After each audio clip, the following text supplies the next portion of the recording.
Hello. Hello. चलिए, नमस्कार साथियों। आप सभी का स्वागत है आज के सेशन में, आज के क्लास में। आज हम लोग देखेंगे बीपीएससी टीआरई का जो कॉमन पेपर आपका टेस्ट पेपर है वो 8 नंबर है। उसमें मैथ्स के टॉपिक को हम देखेंगे, तो सभी लोग फटाफट जुड़ जाएंगे और सेशन को शेयर भी कर देंगे, है ना। आज के क्लास को शेयर भी कर देंगे दोस्तों के साथ। चलिए, ये पहला सवाल है आपके 9 नंबर, आपका पहला सवाल है स्क्रीन पे, है ना। स्क्रीन पे आपका पहला सवाल है, इसका आंसर बताएंगे, कितना आंसर आएगा।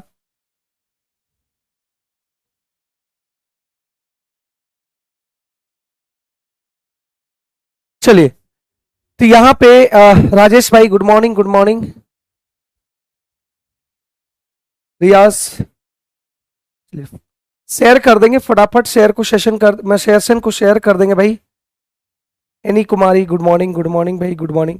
चलिए फटाफट, यहाँ पे एक बात समझना कि समबाहु त्रिभुज थे, समबाहुभुज का अंतःकोण जो होता है ना। समबाहुभुज का जो अंतःकोण होता है वो 180 और n-2 ये होता है टोटल इंटीरियर एंगल पॉलीगॉन्स का। मतलब बहुभुज का बहुभुज का ये टोटल कुल अंतःकोणों का योग है। लेकिन हमको यहाँ पे क्या बोल रखा है, देखो, प्रत्येक अंतःकोण करेंगे तो यहाँ किससे डिवाइड कर देंगे, n से। मतलब भुजा से डिवाइड कर देंगे तो यहाँ पे प्रत्येक अंतःकोण आ जाएगा। लेकिन इसका प्रत्येक अंतःकोण दिया हुआ है 120 डिग्री, 120 डिग्री दिया हुआ भाई। मतलब हम लोग के अनुसार प्रत्येक कोण इतना, लेकिन क्वेश्चंस में बोल रखा है 120 डिग्री है, 120 डिग्री है। बात समझ पाए कि नहीं। तो यहां से 20 दिया, सॉरी 60 दिया, 120, 180 और 60 दूनी 120। अगर ये n उधर मल्टीप्लाई हो गया तो ये 2n आ गया और ये आ गया 3n और 3 दूनी 6। ये इधर आएगा तो n, और ये अगर -6 बराबर के उधर जाएगा तो ये आ जाएगा 6। n बराबर आ जाएगा कितना, 6। सी इज द राइट आंसर, सी इसका सही आंसर आ रहा है। चलिए, बहुत बढ़िया। चलिए अजीत जी, चलिए क्लियर है, सभी का सी आ रहा है। बहुत बढ़िया, बहुत बढ़िया भाई। चलो आगे बढ़ते हैं अगले सवाल पर। अगले सवाल को देखते हैं। ये सवाल आपको बताना है, इसको 2 तरीके से बनाएंगे, बाय ऑप्शंस भी बनेंगे और कैसे कॉन्सेप्ट आपका जो बेसिक होगा वो भी बनाएंगे। इस बात को थोड़ा सा ध्यान देंगे। तो सेशन को शेयर कर देंगे भाई सभी लोग। यहां बोल रखा है कि भिन्न 15/19 के अंश और हर दोनों में कौन सी संख्या घटाई जाए। तो यहां पे एक बात समझेंगे कि 15/19 इसमें कौन सी संख्या घटाई जाए, तो -x घटा दिए। जब इसमें से -x घटाए तो ये आ गया आपका 3/4। तो मल्टीप्लाई करेंगे क्रॉस, तो 15 चौका 60 और ये आ जाएगा 4x और 19 तिया 57 और ये आ जाएगा आपका 3x। ठीक है, ठीक है ना भाई। ये उधर चल जाएगा तो x हो जाएगा और ये इधर आएगा तो 3 होगा। मतलब x का जो मान है, x का जो आप घटा रहे हैं उसका मान 3 होगा। ऑप्शन से भी आप कर सकते हैं मेरे भाई, ऑप्शन से भी आप कर सकते हैं। देखिए ऑप्शंस को कैसे यूज करेंगे, बाय ऑप्शंस कैसे यूज करेंगे, इस बात को थोड़ा सा ध्यान देंगे। इतना कैलकुलेशन करने की भी जरूरत नहीं है, आप डायरेक्ट भी आंसर निकाल सकते थे। यहां पे लाना है कितना है, 3/4 लाना है। एक बात बताओ मेरे भाई, एक बात बताएंगे मेरे भाई कि यहां पे 15 में क्या घटा दें, 19 में क्या घटा दें, 3/4 आ जाए। तो एक बात बताएंगे, 15 में जो घटाएंगे वैल्यू वो 3 किस में आता है, 15 के नीचे 3 किस में आता है, 12 में आता है, 3 9 में आता है। अगर हम पहली ऑप्शन 3 यहां पे घटाते हैं तो 3 यहां घटाते हैं तो ये आपका 3 और ये 3 आ गया, ये 12 बटा आपका 16 आ गया। मतलब ये 3/4 आ गया। मतलब बाय ऑप्शन से भी आप कह सकते हैं कि ये आ जाएगा आपका कितना, 3 आ जाएगा। ठीक है, ये 3 आ जाएगा आपका। ठीक है, क्लियर है भाई। अगर हम 9 यहां पे 9 होता तो 12 में से 9 अगर घटाते 6 आता, फिर ठीक है 19 में से 9 घटाते 10 आता। लेकिन यहाँ 4 है, 10 कभी 4 बन सकता है, कट के नहीं बन सकता। तो इस तरीके से आप बाय ऑप्शंस भी इसको सॉल्व कर सकते हैं, बाय ऑप्शंस भी इसको बना सकते हैं। ठीक है, 10 नंबर तो इसमें नहीं दिया हुआ क्वेश्चन, लेकिन उसका आंसर ए होगा। उसमें बोला है कि एक सुन लेंगे, इसमें जो 10 नंबर तो इसमें नहीं दिया हुआ है, 10 नंबर तो इसमें नहीं दिया हुआ है, लेकिन उसका आंसर जो ए होगा, कह रहा है कि किसी भी समचतुर्भुज का किसी भी समचतुर्भुज का जो आसन कोण होते हैं, आसन कोण मतलब एडजेसेंट एंगल 180 डिग्री नहीं होता, ये गलत बात है। देखो ये जो बना हुआ है ये वर्ग से बना हुआ है, ये जो बना हुआ है समचतुर्भुज जो बनता है ना, थोड़ा सा समझ लेंगे। समचतुर्भुज जो बना है वो वर्ग से बना है, वर्ग को प्रेस किया तो इस तरीके से बन गया। तो ये अगर 90 डिग्री, ये 90 डिग्री जब प्रेस किया तो उसी तरीके से ये एंगल और ये एंगल भी 180 डिग्री होता है, ठीक है। तो ये लेकिन यहां बोल रहा है कि 180 डिग्री नहीं होता है ना, यहां बोला कि 180 डिग्री नहीं होता है। और दूसरा में बोला कि समचतुर्भुज के विकर्ण एक दूसरे को समद्विभाजित करती 90 डिग्री पे, तो ये याद रखना कि इसका एक दूसरे पर समद्विभाजित करती है। बी आपका सही है।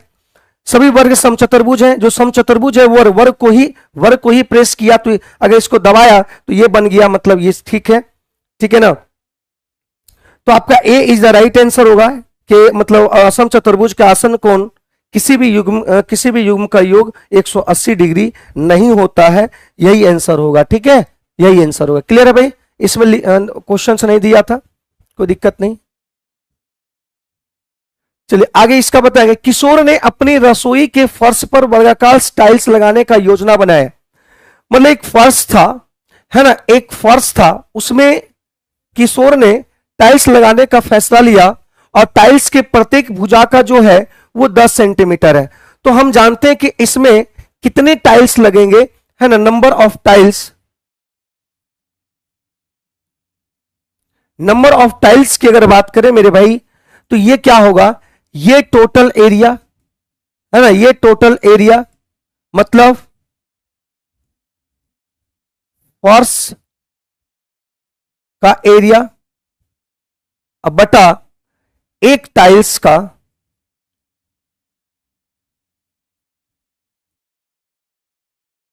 क्षेत्रफल होगा। ये टोटल एरिया और इसमें एक टाइल्स का एरिया पता चल जाए तो इसको डिवाइड कर दें, पता चल जाए कितना टाइल्स की जरूरत पड़ेगा। तो यहां पे देखो टाइल्स की प्रत्येक भुजा 10 है, तो एक टाइल्स की अगर बात करें ये 10 है, ये 10 है, ये 10 है, तो 10 की इसका एरिया क्या हो जाएगा, 10 का स्क्वायर मतलब 100।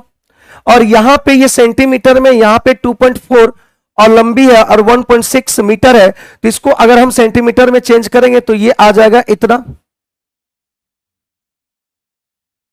240 आ जाएगा। मतलब ये 2.4 मीटर में है, इसको सेंटीमीटर में चेंज करेंगे तो ये आ जाएगा इतना सेंटीमीटर। अरे 100 से गुना करेंगे ना भाई, एक मीटर बराबर होता है 100 सेंटीमीटर, 100 से गुना करेंगे तो 100 से गुना करेंगे तो पॉइंट इधर आ जाएगा, खिसक जाएगा आपका। तो यहाँ पे फिर 1.6 अगर मीटर है तो इसको हो जाएगा 140 सेंटीमीटर, ठीक है। तो यहां पे अगर हम फर्श की एरिया की मैं बात करूं दोस्त, तो यहां पे गुना करेंगे, ठीक है, यहां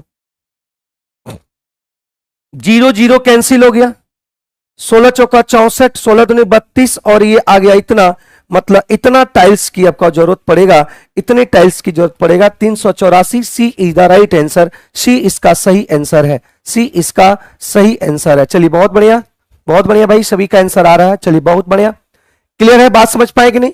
ये अगर जब बात करें टाइल्स की अगर बात करें तो क्या होगा, फर्श का एरिया और एक टाइल्स के फर्श के एरिया को एक टाइल्स से डिवाइड कर देंगे तो ये निकलकर सामने आ जाएगा, ठीक है। इस सवाल को बताना है कि 10% वार्षिक ब्याज की दर से 2800 रुपया को, ये पी है, मूलधन है, 1.5 साल में चक्रवृद्धि ब्याज ज्ञात की, यदि ब्याज की गणना अर्धवार्षिक चक्रवृद्धि आधार पर आयोजित है। अर्धवार्षिक की अगर बात किया तो रेट जो होता है मेरे दोस्त, रेट जो होता है वो आधा, अर्धवार्षिक हुआ तो रेट आप देखो, ये जो रेट होता है वो वार्षिक होता है 1 साल में, लेकिन अर्धवार्षिक बोल दिया है तो रेट आपका आधा हो जाएगा, 10 बटा कितना आएगा 2, मतलब 5%,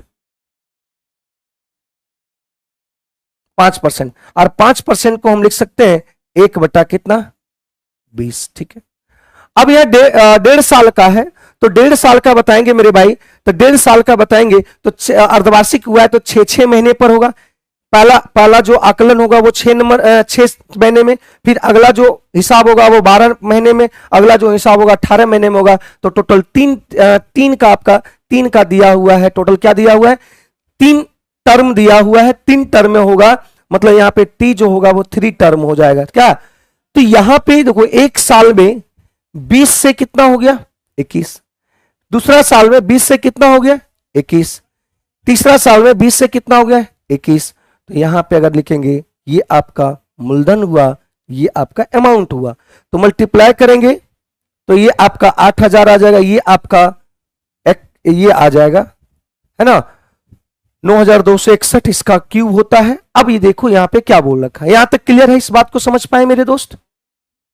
उसके बाद क्या बोला है, उसके बाद क्या बोला है, ये जो आपका पी जो दिया हुआ है वो 2800 दिया, पी मतलब मूलधन 2800 दिया हुआ है।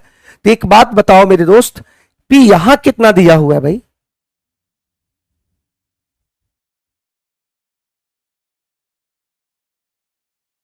ये मूलधन है और ये अमाउंट है, दोनों के बीच का अंतर देखा जाए तो 1261, यही आपका जो है क्या है सी आई है, यही आपका सी आई है। तो 1261 ये कर देंगे, ठीक है।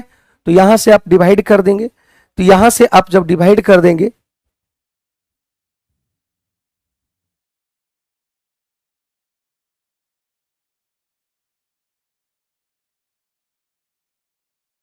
एक काम करते हैं, यहां से ये खत्म हो गया, ठीक है। और यहां से 7 चौक 28 20, 7 चौक 28 20 चौक, तो यहां से करेंगे 7 का 7, 7 छक 42, 7 दूनी 14, ये 8 और ये भी 8 हो गया।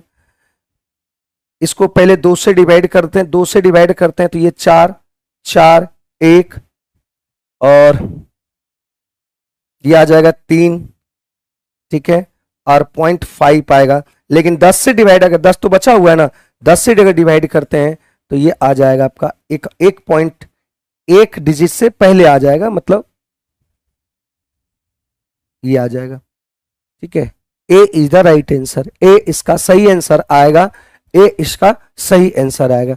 क्या आप लोगों का आंसर आ चुका है? ये आपका आ जाएगा 441.35, 441.35। राजेश भाई,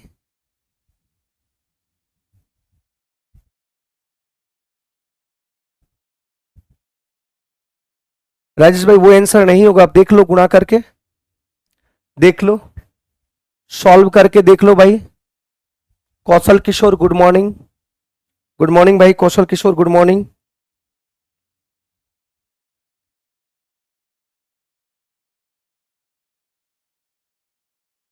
ठीक है, हाँ ए आएगा।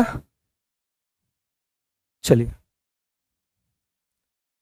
एक आदमी एक पंखा खरीदने गया जिसका अंकित मूल्य 200 रुपया था, जिसका अंकित मूल्य जो था वो 200 था। यदि उसने 30% और 20% का दो क्रमागत छूट मिली हो, मतलब वो जब खरीदने गया उसको 2 क्रमागत छूट मिला, 200 रुपया था, इसमें पहला छूट मिला 30% का, इसका मतलब 100 था, 30 छूट मिला तो 70 में लिया होगा, तो 70/100। फिर इतना आ गया, अब क्या हुआ 20% और एक्स्ट्रा छूट मिला तो 80/100 आ गया। कोई दिक्कत? ये इससे कट गया और ये आपका इससे कट गया, ठीक है। ये आ जाएगा 112, कितना आ जाएगा 112 रुपया आ जाएगा, मतलब 112। सी इज द राइट आंसर, सी इसका सही आंसर आएगा, ठीक है। ठीक है भाई, कोई दिक्कत नहीं, ठीक है, सी इसका सही आंसर आएगा। क्लियर है? क्या यहां तक समझ पा रहे हैं मेरी बातों को? है ना, मेरी बातों को आप समझ पा रहे हैं कि नहीं, हम क्या कहना चाह रहे हैं? और यहां पे दे दिया 10 नंबर का सवाल को, 10 नंबर के सवाल को यहां पे दे दिया है, ठीक है। तो आंसर क्या होगा? ए। 10 नंबर वाले सवाल यहां पे दे दिया है तो इसका आंसर ए होगा, वहां पहले ही हम बता रखे थे। चलो, कह रहा कि दो संख्याओं का अनुपात 3:1 है। दो संख्या है,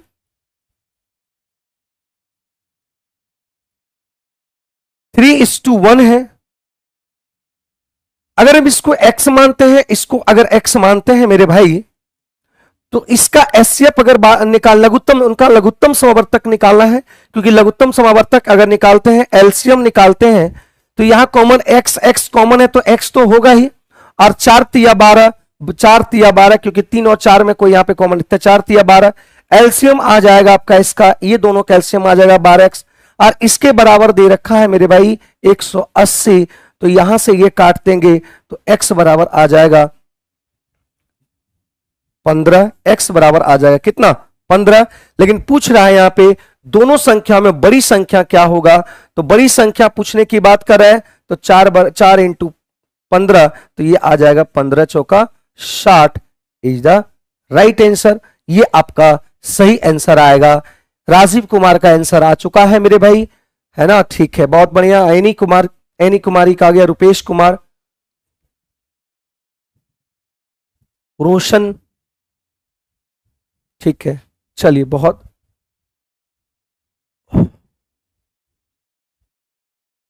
ठीक है। आपका रोशन जी का आंसर गलत आ रहा है भाई, रुपेश रोशन का गलत आ रहा है, एनी, ठीक है, बहुत बढ़िया, बहुत बढ़िया भाई।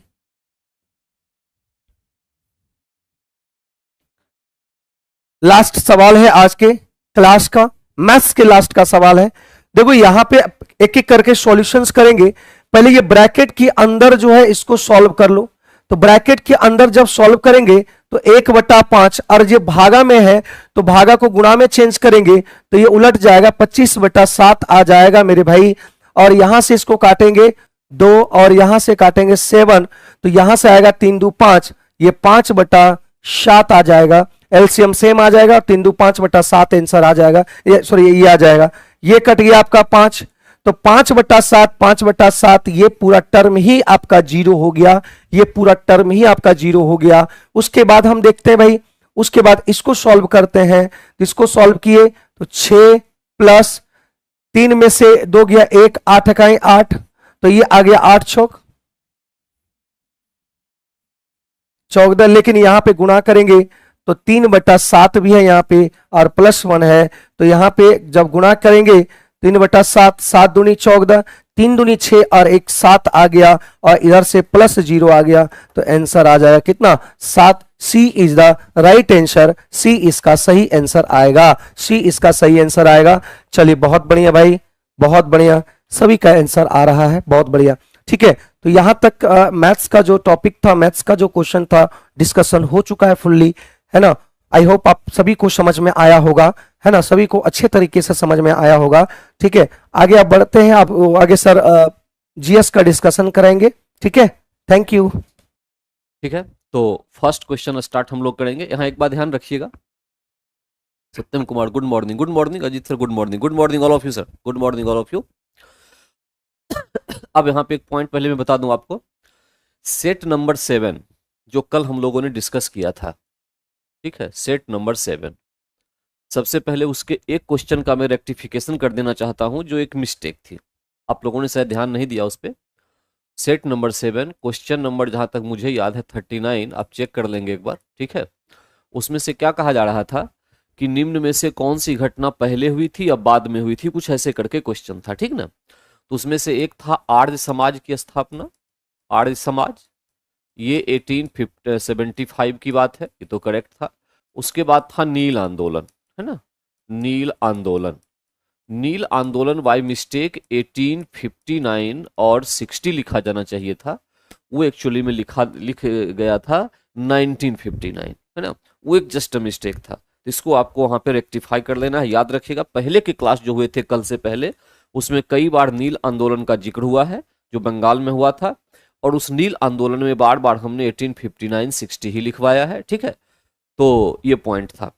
और उसके बाद एक था आनंद मठ, आनंद मठ जो बंकिम चंद्र चटर्जी के द्वारा लिखा गया 1886। तो इसमें से सबसे पहले कौन सी घटना हुई थी, तो नील ही आंदोलन सही होगा। इसी तरह का ऑप्शन था ए बी सी, कुछ ऐसा ही क्वेश्चन था जहां तक मुझे याद है। अब एक बार चेक कर लेंगे इसमें से जो करेक्ट आप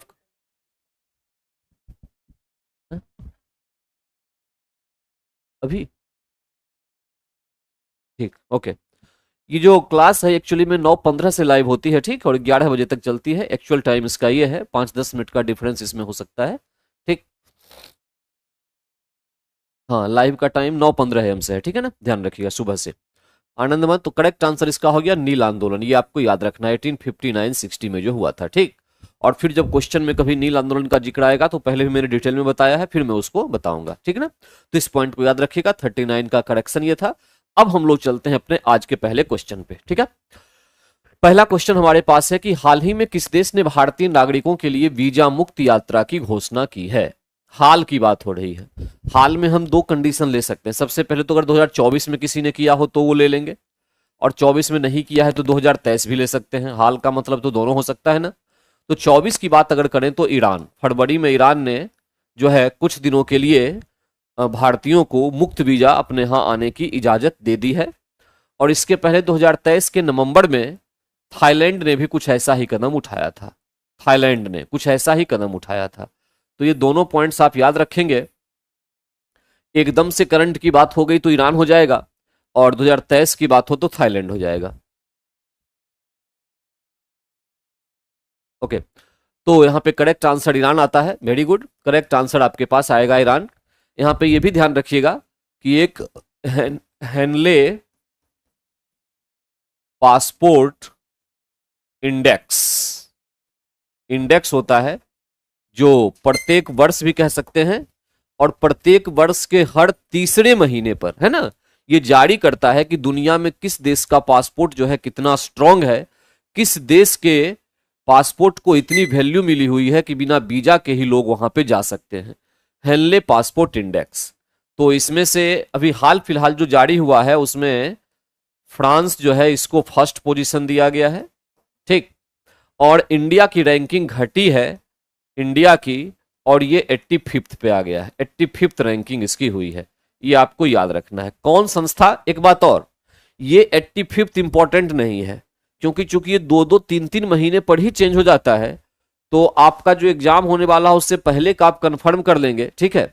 लेकिन इस बात को ध्यान रखिएगा कि किस संस्था के द्वारा जारी होता है, ये इंपॉर्टेंट है, और जो करंट में आएगा उसको आपको चेक करते रहना होगा, ठीक है। ये सबसे इंपॉर्टेंट है, एक ही पे याद करके नहीं बैठना, तब कंफ्यूजन हो जाएगी।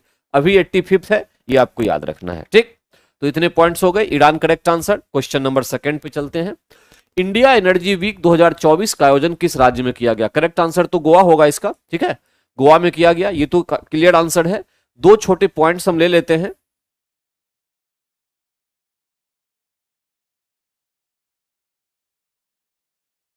ड्राइविंग इंडियाज एनर्जी ट्रांजिशन, ये लाइन आप याद रखेंगे। ये एक्चुअली में क्या है, ये इस इंडिया एनर्जी वीक की थीम है। थीम ये है जो आपको याद रखना है। कभी क्वेश्चन ये भी आ सकता है, इंडिया एनर्जी वीक जो 2024 मनाया गया, इसकी थीम क्या थी? तो driving India energy transition. Bharat जो ऊर्जा के लिए पहले कोयले पर आश्रित था, अब वो परिवर्तित होकर रिन्यूएबल नवीकरणीय ऊर्जा, सौर ऊर्जा, पवन ऊर्जा, इस प्रकार से न्यूक्लियर एनर्जी, इस प्रकार से जो बदल रहा है भारत का जो ऊर्जा का सिनेरियो इसका, उससे रिलेटेड ये एनर्जी वीक था, जो पूरी दुनिया को बताया गया। दुनिया के अलग अलग देश ने इसमें हिस्सा लिया, ठीक है। और इसको जो है ministry of petroleum and natural gas के द्वारा मनाया जाता है। उसी के तत्वाधान में ये किया जाता है। नोडल एजेंसी जो है ministry of petroleum and natural gas होती है। ये दो पॉइंट आप ध्यान रखेंगे, ठीक है, बिल्कुल। Ministry of petroleum natural gas होता है। वेरी गुड, थैंक यू जिन्होंने भी आंसर दिया, बहुत बहुत धन्यवाद उनका। तो ये जो क्वेश्चन है सेकंड का, इसका दोनों पॉइंट्स याद रखेंगे। सी आंसर गोवा है, कोई डाउट नहीं है। तीसरे क्वेश्चन पे चलते हैं। डिजिटल सोंगेन वीजा जारी करने वाला यूरोपीय संघ का पहला देश कौन बना है? इसका भी आंसर सी है, फ्रांस बना है। यहां एक बात को ध्यान रखिया है कि डिजिटल सोंगेन वीजा एक्चुअली में है क्या, यूरोपियन यूनियन के 27 देशों में आने जाने की स्वतंत्रता केवल एक वीजा के माध्यम से यूरोपियन यूनियन के जो 27 देश हैं उसके सदस्य हैं। इन सदस्य देशों में कोई भी देश का नागरिक आ सकता है, जा सकता है, अगर उसके पास ये डिजिटल सोंगेन वीजा होगा तो। ये एक डिजिटल वीजा है ना, इसको मतलब हुआ कुल की कुल मिला के एक डिजिटल सिस्टम हो गया, सिस्टम। तो इसकी शुरुआत फ्रांस के द्वारा की गई है। ये पॉइंट आपको याद रखना है, ठीक है। करेक्ट, यूरोपियन यूनियन जिसको ईयू भी कहते हैं, ईयू, इसकी एक कॉमन मुद्रा भी होती है, एक समान करेंसी जिसको हम कहते हैं, एक समान मुद्रा कॉमन करेंसी होती है जिसको यूरो कहा जाता है, यूरो के नाम से जाना जाता है। यह भी ध्यान रखना है कि यूरो 27 के 27 देश नहीं अपनाते हैं, कुछ ही देश ऐसे हैं जो उसको अपनाते हैं।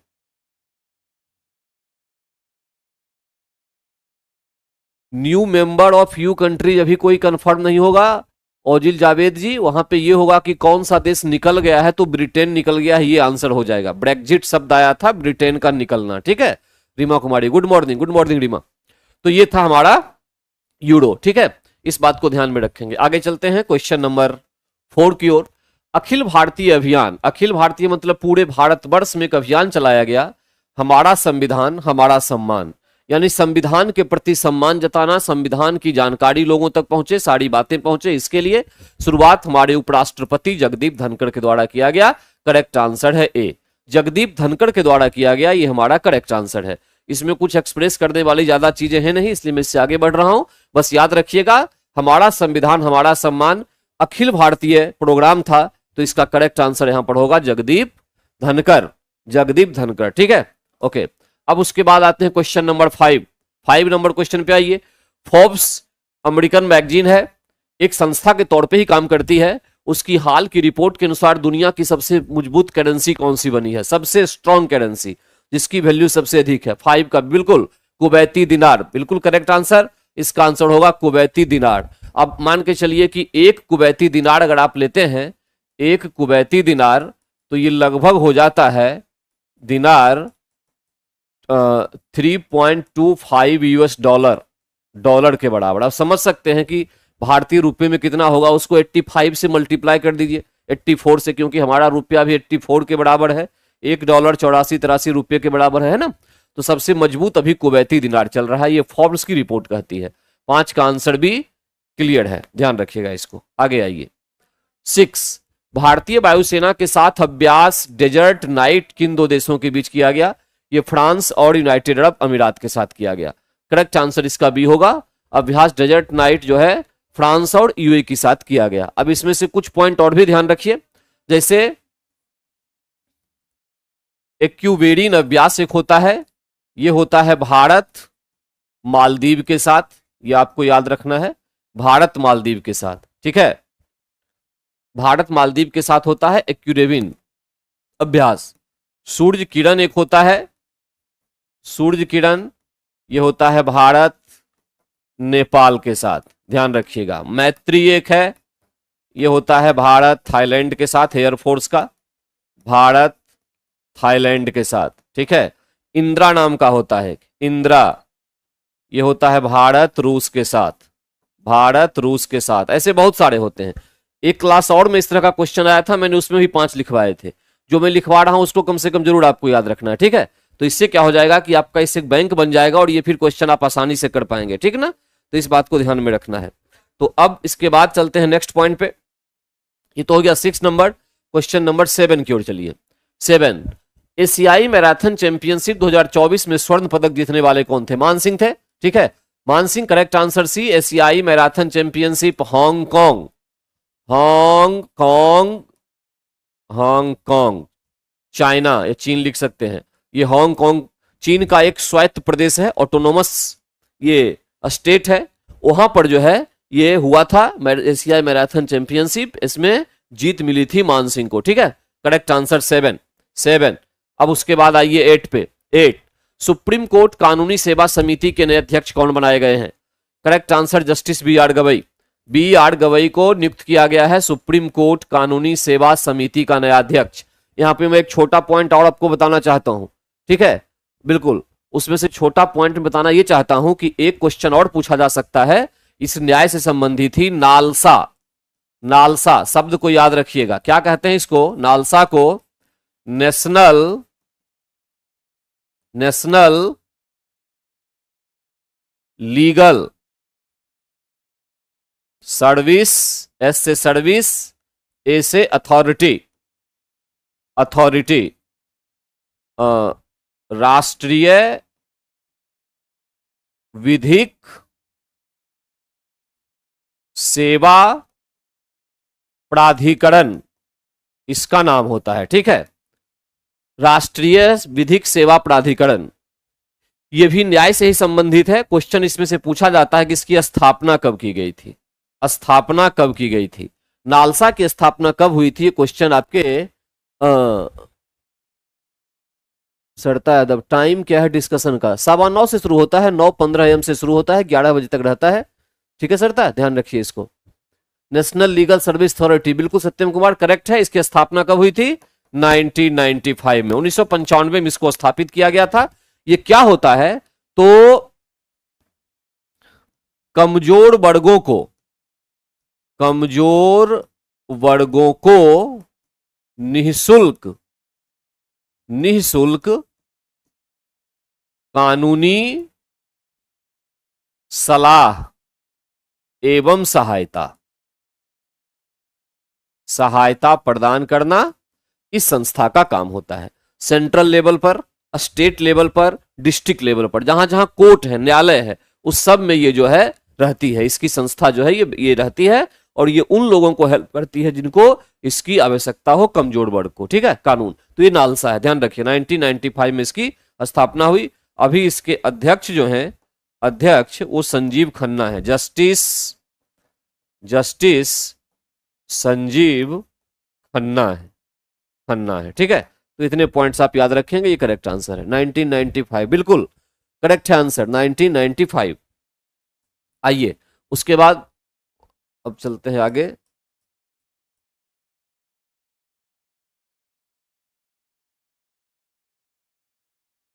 सत्रह से आइए, क्वेश्चन नंबर 17। ये कह रहा है कि बड़े शोरूम और डिपार्टमेंटल स्टोर में इस्तेमाल किए जाने वाला विजिलेंस दर्पण क्या होता है। देखिए, विजिलेंस का मतलब समझ में आ रहा होगा कि वो दर्पण जिससे हम उस बड़े हॉल की, चूंकि बड़े शोरूम और डिपार्टमेंट बहुत बड़े बड़े होते हैं, तो वहां पर क्या कुछ हो रहा है इसकी जानकारी प्राप्त करने के लिए हमें किस प्रकार के मिरर की आवश्यकता होती है, ठीक है। तो ध्यान रखिए, इसमें मिरर जो यूज होगा वो कन्वेक्स मिरर होगा, उत्तल दर्पण का उपयोग किया जाएगा। कन्वेक्स मिरर क्यों ऐसा होता है, क्वेश्चन पूछ दे कि कन्वेक्स मिरर का उपयोग इसमें क्यों होता है, कनकेव क्यों नहीं होता, उसका भी आंसर है। उसका आंसर ये हो गया कि उत्तल दर्पण का फील्ड व्यू दृष्टि क्षेत्र इसको कहते हैं, दृष्टि क्षेत्र, फील्ड व्यू व्यापक होता है। यही कारण है कि इसका उपयोग किया जाता है इस तरह के बड़े शोरूम में। छोटी सी बात बताना चाहता हूं आपको, एक पूरा भरा का भरा क्लासरूम था, ठीक है, उसमें टीचर पढ़ा रहे थे, बहुत बड़ा हॉल था वो, और पीछे पता नहीं चल रहा था कि कुछ बच्चे क्या कर रहे हैं। तो सबसे आसान तरीका क्या होगा शिक्षक के लिए, वहां जाने में टाइम लगेगा, फिर आने में टाइम लगेगा, तब तक तो बच्चे सीधे हो जाएंगे, कुछ करेंगे नहीं वो। सबसे आसान तरीका है कि यहां पर एक मिरर लगा दे टीचर, और उस मिरर में देखे उधर देखने के बदले। तो मिरर, ये उत्तल दर्पण क्या करता है, काफी बड़े एरिया का, क्षेत्रफल का प्रतिबिंब छोटा बनाएगा, लेकिन बना के आपके सामने ये रख देगा, ठीक है। तो अगर बड़े क्षेत्र का इमेज छोटा बनाने की क्षमता उत्तल दर्पण में है, तो पीछे क्या घटना हो रही है इसकी पूरी जानकारी मिल जाएगी। इसी को कहते हैं उत्तल दर्पण के फील्ड व्यू का बड़ा होना। फील्ड व्यू मतलब बड़े एरिया को वो कवर करती है, एक्चुअल पॉइंट यहां पर ये होता है। तो इसलिए उत्तल दर्पण जो है, कन्वेक्स मिरर, इसका उपयोग फील्ड व्यू में होता है। और यही वजह है कि उत्तल दर्पण का उपयोग जो है ये स्ट्रीट लाइट में भी किया जाता है। स्ट्रीट लाइट जो होती है, सड़क की प्रकाश, वहां भी इसी का उपयोग होगा, है। क्योंकि यहां पे ध्यान रखिएगा कि उत्तल दर्पण को डाइवर्जिंग लेंस भी कहते हैं, डाइवर्जिंग मिरर, अपसारी दर्पण भी कहते हैं, जो प्रकाश को फैलाने का काम करती है, अपसारी दर्पण कहते हैं, प्रकाश को फैलाने का काम ये करती है। तो प्रकाश जहां भी फैलेगी, सड़क का एरिया ज्यादा होता है, वहां प्रकाश को फैलना है, तो वहां पे उत्तल दर्पण का उपयोग यहां पर किया जाएगा, ठीक है। उसके साथ साथ जो एक तो ये पॉइंट हो गया उत्तल दर्पण, और उसके बाद जो साइड मिरर होता है, गाड़ियों के जो साइड मिरर होते हैं, उसमें उपयोग होता है उत्तल दर्पण का। कहां, साइड मिरर, साइड मिरर। क्यों? मैंने जो भी एग्जाम्पल दिया वो एग्जाम्पल इसमें फिट बैठता है। ड्राइवर गाड़ी आगे चला रहा है, आगे देख रहा है, अब पीछे की ट्रैफिक के बारे में उसको जानकारी लेनी है, तो बगल में जो लगा हुआ है अगर वो ऐसा दर्पण है जो पीछे के बहुत बड़े एरिया को कवर करके उसके सामने ला दे रहा है, तो उसे पता चल जाएगा कि पीछे का ट्रैफिक कैसा है, उसके हिसाब से अपनी गाड़ी को एडजस्ट करेगा। तो यहां भी उत्तल दर्पण की ही आवश्यकता होती है। ठीक, ध्यान रखिएगा। स्ट्रीट लाइट, साइड मिरर, ठीक है, इसमें उत्तल दर्पण। स्ट्रीट लाइट मतलब सड़क की लाइट, और फिर ये जो बड़े बड़े हॉल होते हैं इसमें। ठीक, जहां तक बात रह गई अवतल दर्पण की, इसको कहते हैं कन्वर्जिंग मिरर। कन्वर्जिंग, उसका उल्टा, ये प्रकाश को एक जगह पे जमा करती है। कन्वर्जिंग मिरर इसको कहते हैं अभिसारी दर्पण। अभिसारी दर्पण, दर्पण। और इसका जो उपयोग है अवतल दर्पण का, ये होता है गाड़ियों के हेडलाइट में। गाड़ियों के हेडलाइट में इसका उपयोग होता है। किसका? अवतल दर्पण का। जहां कहीं भी इमेज आपको बड़ा करके देखना हो वहां पर आपको अवतल दर्पण की जरूरत पड़ेगी। जनरली याद रखिएगा, बड़ा इमेज के लिए अवतल दर्पण। ठीक है, बड़ा इमेज, बड़ा प्रतिबिंब इमेज, प्रतिबिंब के लिए आपको अवतल दर्पण की जरूरत पड़ेगी। इसीलिए डॉक्टर के पास जब हम लोग जाते हैं तो वो डॉक्टर क्या करता है कि आंख, कान, ये सब हमारे बॉडी पार्ट के छोटे हिस्से हैं, इनकी जांच करने के लिए क्या करता है वो अवतल दर्पण का प्रयोग करता है, ताकि बड़ा प्रतिबिंब उसको दिखता है। ठीक है, आई के लिए, ईयर के लिए, आंख, कान, नाक, ये सब के लिए, छोटे पार्ट के लिए। तो हेडलाइट में, और फिर आपके पास आ गया बड़ा प्रतिबिंब देखने के लिए। ठीक है, ये पॉइंट आपको याद रखना है।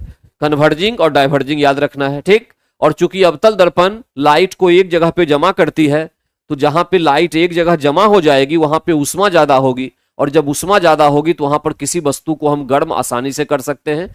तो सोलर कुकर में भी इसका उपयोग होता है। सोलर कुकर में एक यूज और इसका लिख लेना है यहां पे, सोलर कुकर, या किसी वस्तु को गर्म करने में भी अवतल दर्पण का उपयोग होगा, क्योंकि प्रकाश को एक जगह पर कंसंट्रेट करेगा, जमा करेगा। ठीक है, ये ध्यान रखिए, बिल्कुल सही है सत्यम कुमार। कन्वर्जिंग सोलर कुकर में उपयोग होता है। ठीक है, कनकेव मिरर ब्यूटी, बिल्कुल सही, सोलर कुकर करेक्ट। चलिए आगे चलिए, क्वेश्चन नंबर 18 पे। ऐसे पदार्थ को जो बिना रासायनिक प्रतिक्रिया के अन्य पदार्थों से नमी को आसानी से अवशोषित कर लेते हैं। देखिए, a substance which easily absorb moisture from other substance without a chemical reaction. कोई केमिकल रिएक्शन नहीं हो रहा है, इसका मतलब यह हुआ कि वहां पे किसी चीज को एक ऐसे प्रोसेस से गुजारा गया जहां से पानी को निकाल लिया गया, यानी मॉइस्चर को हटा लिया गया। ये एक्चुअली में हाइड्रो ड्रायर्स के नाम से जाने जाते हैं, जल शुष्क कहलाता है। अच्छा, एक बात और, ये तो पॉइंट क्वेश्चन का आंसर, ये तो एक टेक्निकल शब्द है हाइड्रो ड्रायर्स। बेसिकली इस तरह के ऑप्शन तो आपको संभवतः नहीं मिल सकते हैं हाइड्रो ड्रायर्स। लेकिन मैं एक चीज बताना चाहता हूं, वॉशिंग मशीन जो होती है, वॉशिंग मशीन जो होती है, ठीक है, ये क्या चीज है? इसमें भी तो कपड़े को जब हम डालते हैं तो वो क्या करता है, हटाता है, पानी को सुखा देता है घुमाने के बाद। तो यहां पे क्या हुआ, यहां तो कोई केमिकल रिएक्शन नहीं हुई, और वाटर तो वहां से निकल गया, बाहर की तरफ मूव कर गया। तो यहां ध्यान रखिएगा कि इस प्रकार से ये जो वॉशिंग ड्रायर हम कहते हैं, कपड़े को सुखाने वाली मशीन, ड्रायर, ड्रायर, ठीक है, कपड़े सुखाने वाली मशीन जो होती है, सुखाने वाली मशीन, ठीक है, ये हो गया इस तरह से। या दूध से क्रीम को अलग करने वाली मशीन जो भी होती है, इससे रिलेटेड भी क्वेश्चन एग्जाम में पूछे जाते हैं। दो बात याद रखेंगे, इन दोनों के लिए जिस मशीन का उपयोग होता है, मशीन का नाम होता है, मशीन का नाम क्या है? मशीन का नाम है, साइंटिफिक नाम में पूछ रहा हूं। कपड़े के लिए आप कह देंगे वॉशिंग मशीन, तो ठीक है, लेकिन वैज्ञानिक रूप से उसका एक कॉमन नेम क्या होगा जो एक ही प्रिंसिपल पे काम करेगा, साइंस के एक ही सिद्धांत पे काम करेगा, उसका नाम क्या होगा? नाम एक्चुअली में मशीन का होता है सेंट्रीफ्यूग। सेंट्रीफ्यूग नाम होता है, हिंदी में उसको कहते हैं अपकेंद्रित। तो ये क्वेश्चन अगर एग्जाम में आ जाए तो आपको ध्यान रखना है, उस मशीन का नाम सेंट्रीफ्यूग या अपकेंद्रित है, जिसकी सहायता से आप इस तरह के काम को करते हैं। ठीक है, और जिस फोर्स की वजह से ऐसा होता है, यहां पे अपकेंद्रीय बल, अपकेंद्रीय बल के कारण ये घटना घटित होती है। तो यहां पर दो क्वेश्चन का आंसर निकला। एक तो उस मशीन का नाम क्या है, तो सेंट्रीफ्यूग है, और दूसरी बात ये किस प्रकार के फोर्स की वजह से होता है, तो सेंट्रीफ्यूग। अपकेंद्रीय बल को सेंट्रीफ्यूगल फोर्स भी कहते हैं, सेंट्रीफ्यूगल फोर्स के नाम से जाना जाता है। ठीक है, अपकेंद्रीय बल के नाम से जाना जाता है। तो इस पॉइंट को आपको याद रखना है। ठीक, इसमें से 18 वाले क्वेश्चन में से ये पॉइंट एक्स्ट्रा है, इंपॉर्टेंट है, इसको ध्यान रखना है। एक बात और मैं छोटी सी बात इसमें बता दूं कि जो अपकेंद्रीय बल है इसके कारण से तो ये सारे एग्जाम्पल हो गए। कभी पूछ दे अभिकेंद्रीय बल के उदाहरण, अभिकेंद्रीय बल या सेंट्रीपिटल फोर्स,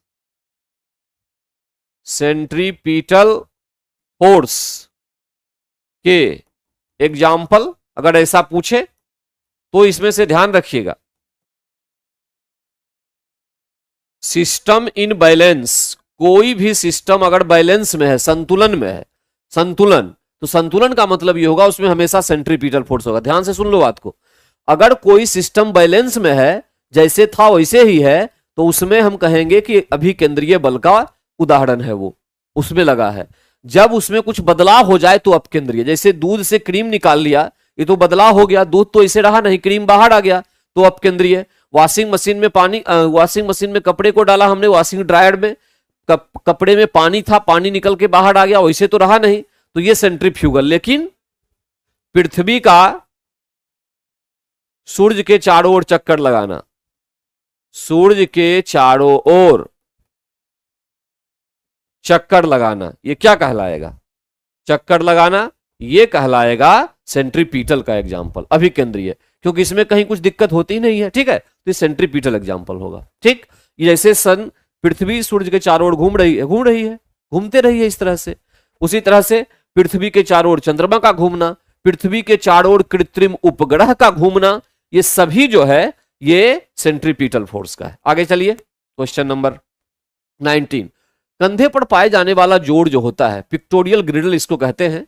ठीक है, दैट इज कॉल्ड पिक्टोरियल ग्रिडल के नाम से इसको जाना जाता है। पिक्टोरियल ग्रिडल, संख्या इसकी 4 होती है। ठीक है, ये कहां पाया जाता है, तो करेक्ट आंसर इसका है बट्टुक में पाया जाता है, ये नितंब जिसको कहते हैं। तो करेक्ट आंसर हमारा बी है। ठीक है, 19 का बी है। इसमें कुछ पॉइंट्स में बताना चाहता हूं। देखिए, जो हमारा कंकाल तंत्र होता है, जिसको हम कहते हैं कंकाल तंत्र, ठीक है, ये स्केलेटल सिस्टम, इसके बेसिकली 2 हिस्से होते हैं, एक एक्सो और एंडोस्केलेटल सिस्टम, एक्सोस्केलेटल। एक्सो का मतलब हो गया बाहरी, ठीक है, एंडो का मतलब हो गया आंतरिक, जो हमारे शरीर के आंतरिक में है, अंदर जो है, और जो बाहर है। ठीक है, तो ये 2 हो गए। उससे पहले ये ध्यान रखना है कि कंकाल तंत्र की जब बात आई है तो इसमें बेसिकली महत्वपूर्ण भूमिका बोन की होती है, हड्डियों की होती है। चाइल्ड के केस में ये बोन की संख्या 295 से 3110 होता है। लेकिन उसमें होता क्या है, 3110 होता है, लेकिन चूंकि उसमें दरारें पाई जाती है हमारे बोन्स में, हड्डियों में, तो समय जैसे जैसे बढ़ता है, उम्र बढ़ती है, वो दरार में कैल्शियम बढ़ते जाता है। और कैल्शियम जब बढ़ते जाएगा तो एक समय के बाद क्या होगी, दरार वो बंद होती जाएगी, और जो हड्डी 2-3 दिख रही थी वो एक बन जाएगी। इस तरह से जैसे जैसे हम एडल्ट होते जाते हैं, बड़े होते जाते हैं, वो हड्डियां हमारी कम होती जाती है, और फिर एडल्ट में आके, वयस्क रूप में आके, वो लगभग 206 से 208 बच जाती है। ठीक है, तो उसमें क्या होता है, कैल्शियम जो है वो बढ़ते जाता है, फिर होते रहता है उसमें से। एक तो ये बात हो गया, ये आपको ध्यान रखना है, बोन की घटना हुई। अब इसमें से जो हमारा एक्सो पार्ट है, मैं उसको बताना चाहता हूं। एंडो तो अपनी जगह पे है जहां भी है, ठीक है। एक्सो पार्ट में क्या होता है, इसकी खास बात कि जो कंकाल तंत्र का स्केलेटल सिस्टम का बाहरी हिस्सा है, ये क्या करता है, एक्सो स्केलेटल सिस्टम बाह्य कंकाल तंत्र, जिसको हम कहते हैं कंकाल तंत्र, ठीक है, ये हमें क्या करता है, सुरक्षा देता है, सुरक्षा प्रदान करता है। पहली बात तो ये। दूसरा सबसे इंपॉर्टेंट पॉइंट जो वेरी वेरी इंपॉर्टेंट है, यह जलरोधी होता है। जलरोधी होता है, जलरोधी का मतलब वाटर रेजिस्टेंस, ये पानी से हमें सुरक्षा करता है, पानी से हमें बचाता है। और तीसरी बात, कैरेटीन प्रोटीन का बना होता है, प्रोटीन से निर्मित होता है। ये सबसे इंपॉर्टेंट पॉइंट है, ये ध्यान रखिएगा, निर्मित होता है। बाहरी जो कंकाल तंत्र है वो हमारा केरेटीन प्रोटीन से निर्मित होता है। एग्जाम्पल में क्या क्या लिख दे? एग्जाम्पल में जैसे त्वचा, स्किन, नाखून, बाल, जानवर के सींग जो होते हैं जिसको हॉर्न कहते हैं, पक्षियों के पंख जो होते हैं फीदर, पक्षियों के पंख जो होते हैं फीदर, ये सब जो हैं ये एग्जाम्पल होते हैं स्केलेटल सिस्टम के, ठीक है, बाहरी सिस्टम के, ठीक। वाटर रेजिस्टेंस होता है, बिल्कुल सही, वाटर रेजिस्टेंस। तो ये हमें बचाता है पानी से। इतनी बातें आप याद रखेंगे, सब बना होता है प्रोटीन से, केरेटीन प्रोटीन का बना होता है, ठीक। इतनी पॉइंट्स को आपको याद रखना है। तो आगे करेक्ट आंसर इसका 19 का भी हुआ। अब आते हैं करेक्ट क्वेश्चन नंबर 20 पे। बीज में निम्नलिखित में से क्या होता है? सीड्स की बात कही जा रही है, सीड्स। पहली बात तो ये बता दूं मैं कि ये जो सीड्स होते हैं, सीड्स ये बनते कैसे हैं? देखिए, जो फ्लावर आपके पास होता है, फूल, फ्लावर, ठीक है, इसका एक पॉइंट, एक ओवेरी, इससे तो फ्रूट बन जाता है, फल बन जाता है। ओवेरी से, ओवेरी, इससे बन जाता है फ्रूट। एक होता है ओव्यूल, इसी से बनता है बीज या सीड्स जिसको कहते हैं, ठीक। और फिर होता है एक ओवेरी वॉल, इससे पेरिकार्प बनता है। पेरिकार्प का मतलब यह हुआ कि एक फल का बाहरी हिस्सा, अंदर का हिस्सा और बीज के ऊपर का कवर, आवरण, ये सारी चीजें जो होती है ये पेरिकार्प का हिस्सा होती है। तो हम कह सकते हैं कि संपूर्ण फल की, इसको ऐसे भी रहने दो, पेरिकार्प का मतलब वैसे समझ लेंगे, ठीक है, पेरिकार्प। तो ये पेरिकार्प हुआ तीन, जो ओवेरी वाल से बना। तीन चीजें इसमें से होती है, फ्लावर्स में से, ठीक है, इससे बनता है। तो ओव्यूल से आपका बीज बनता है। अब यहां पे कह रहा है कि बीज में निम्नलिखित में से होता क्या है? स्टोर्ड फूड होता है, बिल्कुल सही बात है, करेक्ट है, ठीक है। सीड कवर होता है, ये भी करेक्ट बात है। पिंड गर्भ का इंग्लिश में पिंड गर्भ दिया हुआ, ये पता नहीं क्या चीज है। ए और सी तो दो करेक्ट है कि भंडारित भोजन स्टोर्ड फूड भी होता है और बीजावरण भी होता है, मतलब एक से अधिक क्वेश्चन इसका सही है। तो करेक्ट आंसर हमारे पास आएगा डी। करेक्ट आंसर जो है वो हमारे पास डी आएगा। 20 का हम करेक्ट आंसर लगाएंगे डी, ठीक है, डी बिल्कुल सही है, करेक्ट आंसर यहां पर डी आया। इतने पॉइंट्स आप याद रखेंगे, किससे बनता है तो 1 नंबर का क्वेश्चन यहां से निकल जाएगा। ओव्यूल से बीज बना, ओवेरी से फ्रूट बना और ओवेरी वाल से पेरिकार्प बना। अब ये क्वेश्चन नंबर 21 पर, सितारों के चमकने की प्रकाशीय प्रक्रिया निम्नलिखित में से किसके कारण होती है? The optical process of brightening of a star is caused by the which of the, एक तो पहली बात ये ब्राइटनिंग से बेहतर होता है कि ट्विंकलिंग लिखा जाता, ट्विंकलिंग, ठीक है ना, ट्विंकलिंग ऑफ अ स्टार हम उसको कहते हैं, ट्विंकलिंग ऑफ अ स्टार्स। देखिए ये अर्थ है, ठीक, अर्थ का ये वायुमंडल है, वायुमंडल है मतलब यहां पे एयर है, एक निश्चित समय के बाद एयर समाप्त हो जाएगी और फिर आ जाएगा वैक्यूम। वैक्यूम, यहां ये भी ध्यान रखना है, एयर के भी कुछ अलग कंडीशन होते हैं। एयर में कहीं पे हॉट एयर होती है, कहीं पे कोल्ड एयर होती है, एटमॉस्फेयर में ही ये घटना होती है। ये हॉट और कोल्ड यानी गर्म और ठंडी हवा अलग अलग प्रकार के मीडियम को बनाती है। कुल मिला के मैं ये कह सकता हूं कि गर्म हवा में जब प्रकाश चलेगी तो किसी और स्पीड से चलेगी, ठंडी हवा में प्रकाश चलेगी किसी और स्पीड से चलेगी, और अगर स्पीड चेंज हो जाए, प्रकाश की चाल बदल जाए, तो उसका पाथ जो रास्ता होता है वो अपने आप बदल जाता है, रास्ता एक नहीं रहता। इसका मतलब ये हुआ कि अगर यहां स्टार है कोई, है ना, यहां से अगर लाइट आ रही है तो जब तक वो वैक्यूम में आ रही तब तक तो 3 लाख किलोमीटर प्रति सेकेंड चलेगी, मीटर पर सेकेंड। ये क्या होती है? प्रकाश की चाल, प्रकाश की चाल होती है। कहां होती है? वैक्यूम में, निर्वात में होती है प्रकाश की चाल 3 लाख किलोमीटर प्रति सेकेंड। लेकिन जैसे ही वो कोल्ड एयर में मान लो आई, तो जो ओरिजिनल पाथ पे चल रही थी वहां से थोड़ा सा अपना लाइन उसका चेंज हो गया। अब फिर अगर हॉट एयर यहां से शुरू हो रही है, यहां से हॉट एयर में आएगी तो अब इस पाथ पे नहीं चलेगी, क्योंकि उसकी स्पीड चेंज होगी तो अपना पाथ बदल लेगी, और पाथ बदल के फिर वो ऐसे आएगी। अब यहां पर अगर एक आदमी खड़ा था धरती पर, ठीक है, ये अर्थ है, यहां पे खड़ा था, तो उसको लाइट इस तरह की सीधी लाइट दिख रही है, लाइट यहां दिख रही है, मतलब ये स्टार है यहां और दिख रहा है उसको, यहां प्रकाश यहां से आती हुई दिख रही है, ठीक है।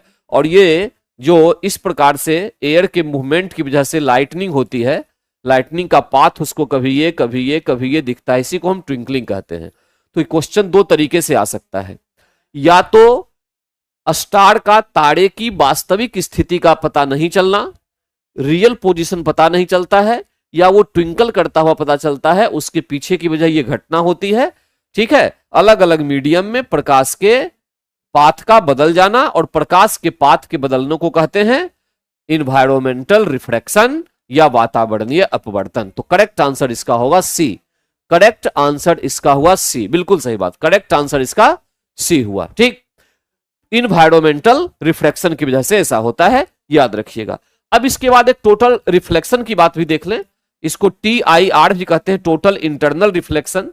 इंटरनल रिफ्लेक्शन अगर हम जोड़ दें इसमें से, तो इससे रिलेटेड भी कुछ घटना होती है, इसको भी ध्यान में रखिएगा।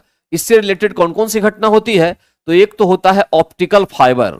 ऑप्टिकल फाइबर जो है ये किस पर बेस्ड, तो टोटल इंटरनल रिफ्लेक्शन पर बेस्ड। प्रकाश तंतु इसको हिंदी में कहते हैं, प्रकाश तंतु, एक तो ये, ठीक है। हीरे का चमकना किसकी वजह से, टोटल इंटरनल रिफ्लेक्शन की वजह से, हीरे का चमकना। अच्छा, एक घटना आपने देखा होगा जिसको हम कहते हैं मिराज। मिराज, मिराज या इसको मृग मरीचिका कहा जाता है, मृग मरीचिका। गर्मी के दिनों में यह घटना होती है, ठीक है, मृग मरीचिका।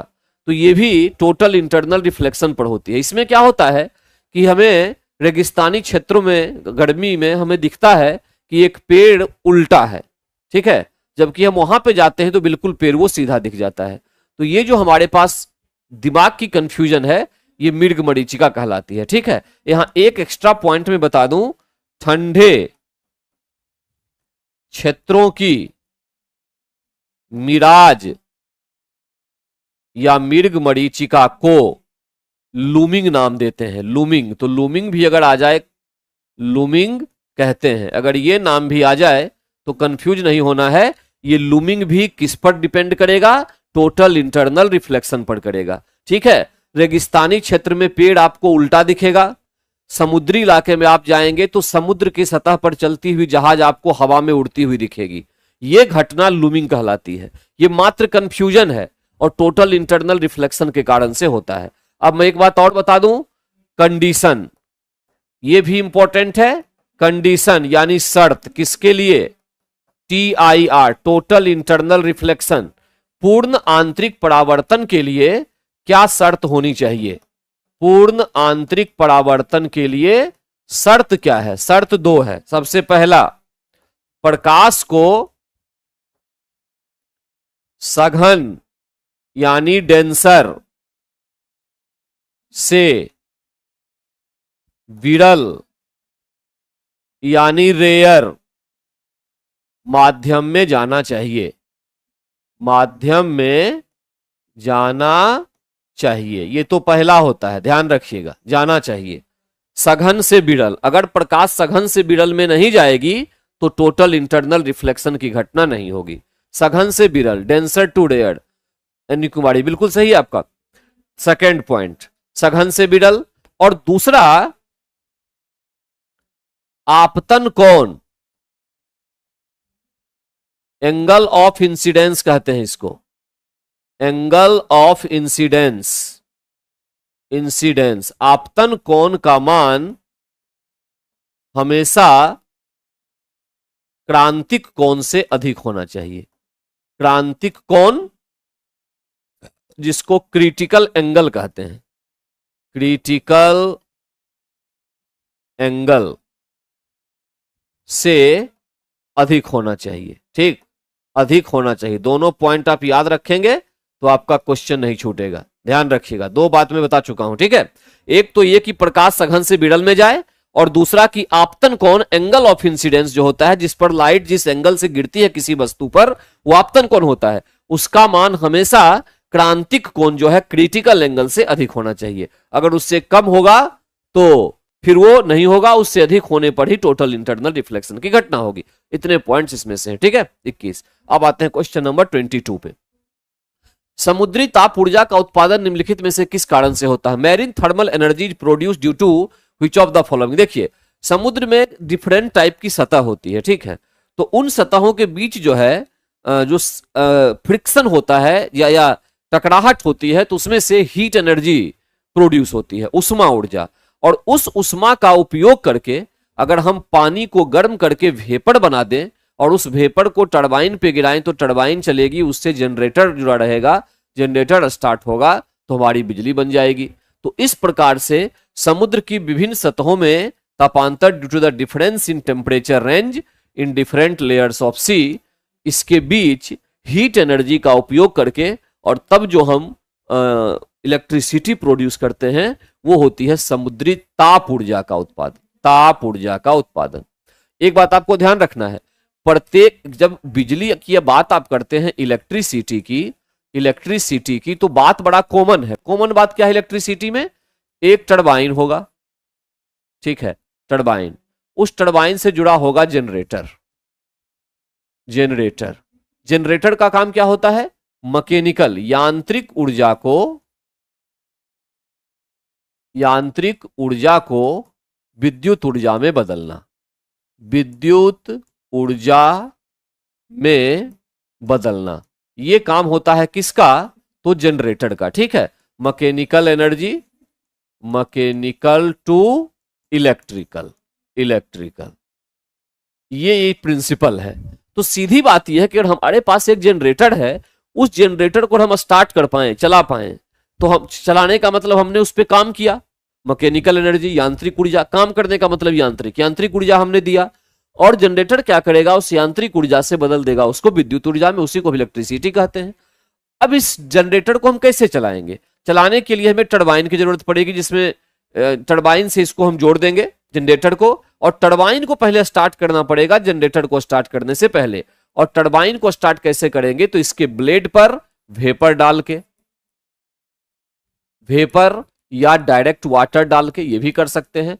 अगर आप डायरेक्ट वाटर डालते हैं तो उसको कहते हैं hydro power plant. Direct water वाले को कहा जाता है हाइड्रो पावर प्लांट। सीधे पानी काफी ऊंचाई से गिराया गया टरबाइन पे, वो तेज से चली, जनरेटर स्टार्ट हुआ, बिजली बन गई। और अगर आप सीधे पानी नहीं गिराना चाहते हैं तो वेपर बनाइए। वेपर कैसे बनाएंगे? पानी को गर्म करके, पानी को गर्म कर तभी वेपर बनेगा। और गर्म करने के कई मेथड हो सकते हैं, पानी को गर्म करने के कई मेथड हो सकते हैं। कोयले से आप गर्म कीजिए तो थर्मल पावर प्लांट, ठीक है। सोलर से गर्म कीजिए, यह भी हो सकता है, जो कि जनरली होता नहीं है। तीसरा न्यूक्लियर मटेरियल,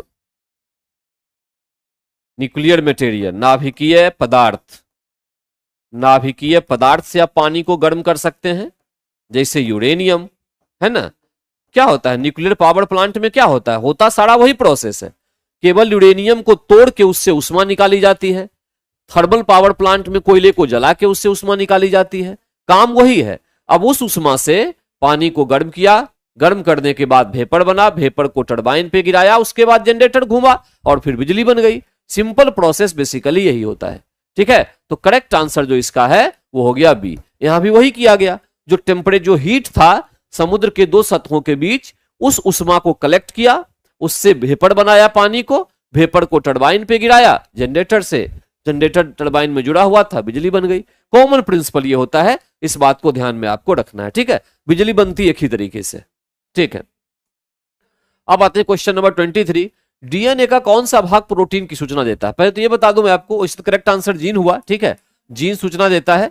इसमें एक पॉइंट में छोटा सा बता दूं कि जो हमारा कोशिका है, सेल है, सेल कोशिका, ठीक है, इस कोशिका का एक छोटा सा पार्ट होता है न्यूक्लियस, जिसके बारे में हम लोग जानते हैं, न्यूक्लियस, नाभिक कहते हैं इसको, नाभिक, ठीक है। प्रत्येक एटम में भी नाभिक होता है, यहां कोशिका में भी नाभिक होता है। इस नाभिक के अंदर कुछ इस प्रकार की धागेनुमा स्ट्रक्चर होती है, स्ट्रिंग लाइक, धागेनुमा उलझी हुई स्ट्रक्चर होती है, इस तरह से, इस तरह से। इस स्ट्रक्चर को क्रोमेटिन नेटवर्क कहा जाता है, network, chromatin network, chromatin network, network. Question आपके एग्जाम में आता है कि क्रोमेटीन नेटवर्क किस चीज से बना होता है। यह डीएनए तथा हिस्टोन प्रोटीन का, हिस्टोन प्रोटीन का बना होता है। एक तो पॉइंट ये हो गया, ठीक है, हिस्टोन प्रोटीन का बना होता है। क्या? क्रोमेटीन नेटवर्क, जो उलझी हुई धागेनुमा स्ट्रक्चर होती है। अब क्या होता है, ये तो हो गया। जब सेल एक्टिव होता है, एक्टिव होता है, क्योंकि हम जानते हैं कि कोशिका में हमेशा विभाजन होते रहती है, डिवीजन इसका एक प्रोसेस है जो होना ही है। तो कोशिका डिवीजन से पहले एक्टिव होती है, बंटवारे के लिए, बंटने के लिए। तो जब सेल एक्टिव होता है तो ये नेटवर्क छोटी एवं मोटी हो जाती है, मोटी हो जाती है, यानी इसका स्वरूप बदलता है। वो जो क्रोमेटीन नेटवर्क पतला पतला था एकदम, अब वो थोड़ा छोटा भी हुआ और मोटा भी हुआ, ठीक है, मोटी हो जाती है ये क्रोमेटीन नेटवर्क। और ये कब दिखता है? यह कोशिका विभाजन के मेटाफेज में, मेटाफेज में स्पष्ट दिखता है, स्पष्ट प्राप्त होता है या दिखता है, ठीक है। इसे क्रोमोसोम कहते हैं, क्रोमोसोम कहा जाता है, ठीक है। तो ये क्रोमेटीन नेटवर्क जो आपके पास आया, जब ये सेल डिवीजन के टाइम पर मेटाफेज के स्टेज में अपना ये चेंज किया रूप, तब उसको हम क्रोमोसोम कहते हैं। और इस क्रोमोसोम पर जो है जीन पाए जाते हैं, जीन पाए जाते हैं। संख्या लगभग 30,000 से अधिक होती है, संख्या 30,000 से भी अधिक होती है, ठीक है, कुछ में कम भी होती है, 30,000 से भी अधिक होती है, ठीक, जीन। और यही वो जीन जो है वो पेरेंट से बच्चों में प्रॉपर्टी को ट्रांसफर करने के लिए रिस्पॉन्सिबल होता है, प्रोटीन के इंफॉर्मेशन देने के लिए रिस्पॉन्सिबल होता है, और जितने चीजें हैं, जीन बड़ा इंपॉर्टेंट रोल प्ले करता है। तो यहां पे क्वेश्चन आपके पास आएगा कि क्रोमोसोम जो होता है ये न्यूक्लियस में आप स्पष्ट रूप से कब प्राप्त कर सकते हैं, तो उसका करेक्ट आंसर होगा कि कोशिका विभाजन के किस स्टेज में, मेटाफेज स्टेज में इसको प्राप्त किया जा सकता है, ठीक है। ये बात आप ध्यान रखेंगे, मेटाफेज स्टेज। तो करेक्ट आंसर यहां पे आया जीन, ठीक है, करेक्ट आंसर जीन। 23। अब आते हैं 24 पे। निम्नलिखित में से कीमोथेरेपी क्या है? देखिए, याद रखने की जरूरत नहीं है। पहली बात तो ये, कैंसर, ट्यूमर जो होता है, ट्यूमर या हम जिसको कैंसर कहते हैं, बेसिकली वही है, ट्यूमर को समाप्त करने की मेडिकल टेक्निक है ये, जिसको कीमोथेरेपी कहा जाता है। अब कीमो का मतलब यहां पर केमिकल होता है, ध्यान रखिए, नाम ही से स्पष्ट है, कीमो का मतलब केमिकल, ठीक है। इसमें केमिकल दवाइयां जो मेडिसिन होती है उसका उपयोग करके, और तब किसी व्यक्ति को ट्यूमर हो रखा है तो उसके ट्यूमर को काटना, हटाना शरीर से, ये काम होता है कीमोथेरेपी का। तो इसमें ट्रीटमेंट के लिए यूज ऑफ केमिकल, कीमो मतलब केमिकल। लेकिन एक बात और ध्यान रखिएगा, बी तो करेक्ट आंसर हो गया इसमें, एक बात और ध्यान रखिए यहां पे कि एक रेडियोथेरेपी भी होती है, रेडियोथेरेपी। ये नाम से लग रहा है, क्या लग रहा है रेडियोथेरेपी में? ध्यान रखिएगा, जब कभी भी साइंस में आपको कम से कम रेडियो शब्द का उपयोग मिले तो इसका मतलब यह होता है रेडियोथेरेपी में कि यहां रेडिएशन के उपयोग से, विकिरण के उपयोग से, रेडिएशन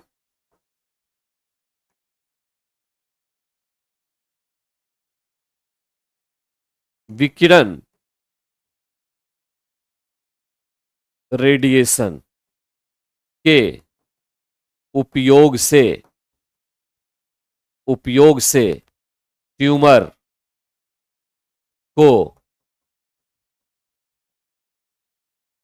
को समाप्त करने की विधि, ध्यान रखिएगा इस बात को, ठीक है। तो यहां रेडिएशन की सहायता से अगर हम ट्यूमर को समाप्त करें तो ये रेडियोथेरेपी कहलाएगा, ठीक है। अब कौन कौन से रेडिएशन का उपयोग होता है इसमें? रेडिएशन का उपयोग कौन सा? तो रेडिएशन का उपयोग होगा अल्फा, बीटा, गामा, प्रोटॉन का बीम भी छोड़ा जाता है, प्रोटॉन बीम, इसने प्रकार के रेडिएशन का उपयोग होता है। जैसे आपको पता होगा कि कैंसर के ट्रीटमेंट के लिए एक उपयोग होता है,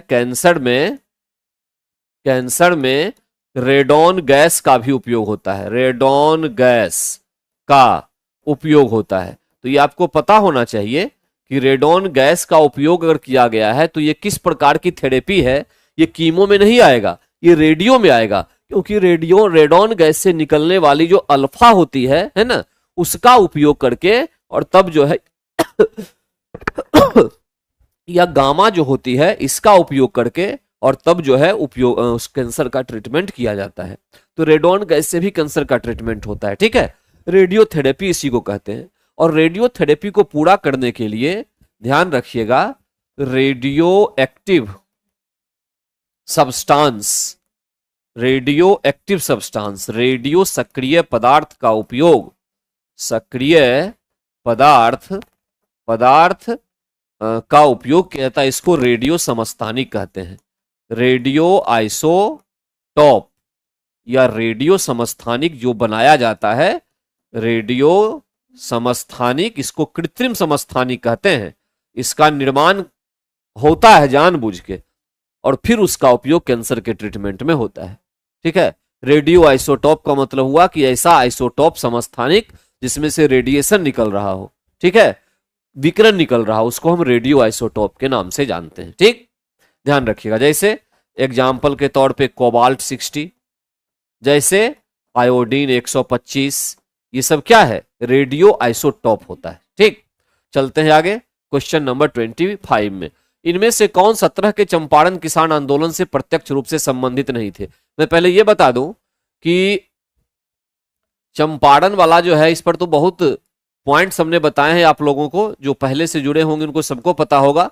चंपारण सत्याग्रह जो है, ये इसमें राजकुमार शुक्ल सबसे प्रमुख व्यक्ति थे, राजकुमार शुक्ल, ठीक है, जिन्होंने 1916 के कांग्रेस अधिवेशन जो लखनऊ में हुआ था में गांधी जी को चंपारण आने का निमंत्रण दिया था। अंबिका चरण मजूमदार इस समय कांग्रेस के अध्यक्ष थे, ठीक है, दिया था। तो अब जब दिया तो महात्मा गांधी आए। ये 3 कठिया पद्धति के विरोध में आंदोलन था। 3 कठिया पद्धति,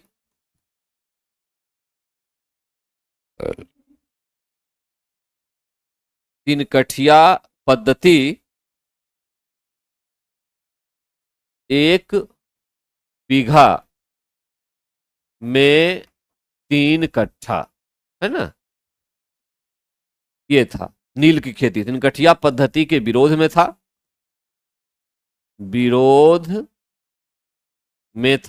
दूसरा पॉइंट इंपॉर्टेंट हो गया, जो लोग महात्मा इस आंदोलन से संबंधित राजकुमार शुक्ल तो हो ही गए, संबंधित कौन कौन थे? अनुग्रह नारायण सिंह, राजेंद्र प्रसाद, महादेव देसाई, मजहरुल हक, ब्रज किशोर प्रसाद, धरणीधर, ये सब शामिल थे। इतने लोग शामिल थे। तो कौन शामिल नहीं थे? करेक्ट आंसर क्या होगा? बी। करेक्ट आंसर इसका हुआ बी, गौरी शंकर मिश्रा। ये पॉइंट सारा आप याद रखेंगे, क्वेश्चन कोई भी उलझा सकता है इसमें, ठीक है, याद रखिएगा। तो इसमें से गौरी शंकर मिश्रा जो है वो शामिल नहीं थे। ठीक है, मैं इसमें से एक पॉइंट और भी ध्यान रखिएगा कि इस चंपारण सत्याग्रह से संबंधित एक कमेटी बनी थी। कमेटी जो बनी थी, कमेटी वो एग्रेरियन समिति थी, एग्रेरियन समिति उसका नाम था। समिति के अध्यक्ष FG स्लाई थे। महात्मा गांधी भी इसमें एक सदस्य थे। ठीक है, और इस कमेटी की सिफारिश क्या आई थी कि किसानों को उसके कुल वसूली का 25% अंग्रेज जो बगान मालिक थे नील के लौटाएंगे। 25% की बात हुई थी। ठीक है, लौटाने की, ध्यान रखिएगा। तो इतने पॉइंट्स थे इसमें से। आगे चलते हैं क्वेश्चन नंबर 26 की ओर। बंगाल के नवाब सिराजुद्दौला था ब्रिटिश कंपनी के बीच विवाद के कारण क्या थे? देखिए, सिराजुद्दौला जो है, इसके बारे में तो हम जानते हैं कि 1857 प्लासी का युद्ध बड़ा फेमस युद्ध था, जिसमें इसकी हार हुई थी। प्लासी का युद्ध है ना, ये प्लासी का युद्ध जो लड़ा गया था, सिराजुद्दौला युद्ध में लॉर्ड क्लाइव अंग्रेज की तरफ से लड़ा था। लॉर्ड क्लाइव अंग्रेज की तरफ से था, मैं इतना ही लिख रहा हूं, अंग्रेज की ओर से था।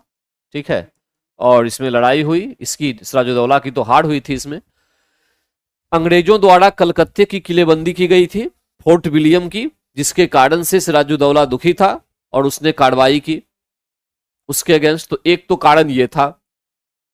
अच्छा, किलेबंदी के बाद एक यहां पर घटना हुई थी सिराजुद्दौला के टाइम पर, ब्लैक होल की घटना हुई थी। इस ब्लैक होल की जानकारी कौन देता है? तो हालवेल नाम का एक राइटर देता है। हालवेल ने दिया है। ठीक है, हालवेल ने दिया है, प्रशासनिक अधिकारी भी था ये। हालवेल ने कहा क्या? उसके अनुसार कहा गया था कि 148 लोगों को एक छोटे से कमरे में बंद कर दिया गया और सुबह में जब उसको खोला गया तो मात्र 3 ही लोग जीवित बचे थे, सब मर गए थे। यह घटना ब्लैक होल की घटना कहलाती है। ठीक है, जो सिराजुद्दौला के टाइम पर हुई थी और सिराजुद्दौला के निर्देश पर ही यह काम किया गया था। तो ब्लैक होल की जो घटना है, ठीक है, उसकी चर्चा हालवेल के द्वारा की गई है। तो एक तो अंग्रेजों द्वारा कलकत्ते की किलेबंदी, ये भी एक पॉइंट। दूसरा, अंग्रेजों द्वारा दस्तक का दुरुपयोग। दस्तक एक फ्री पास होता था जो ये जो सिराजुद्दौला है नवाब, वो अंग्रेजों को देते थे ताकि काम करने के लिए। और अंग्रेज क्या करते थे, वो ये दे देते थे व्यापारियों को, भारतीय व्यापारियों को, जिसके कारण से क्या होता था कि भारतीय व्यापारी बिना शुल्क दिए ही व्यापार कर लेते थे पास के माध्यम से। तो जो नवाब होते थे उनको इनकम नहीं हो रही थी। तो ये भी एक कारण था कि नवाब इससे दुखी हो गए। ठीक है, और भगोड़े कृष्ण बल्लभ को कलकत्ता में अंग्रेजों द्वारा शरण देना, यह भी एक कारण हो सकता है। तो कुल मिला के एक से अधिक कारण यहां पे थे 26 का, जो कंपनी और सिराजुद्दौला के बीच विवाद का कारण था। तो करेक्ट आंसर इसमें हो जाएगा डी, एक से अधिक। ठीक है, अब इसमें से 1857 की प्लासी का जो युद्ध हुआ, इस युद्ध में ध्यान रखना है कि सिराजुद्दौला का सेनापति था, सिराजुद्दौला का सेनापति जो था वो था मीर जाफर, जो ऑलरेडी अंग्रेजों से मिल चुका था। ठीक है, तो अंततः क्या हुआ, इसमें सिराजुद्दौला की हार हुई।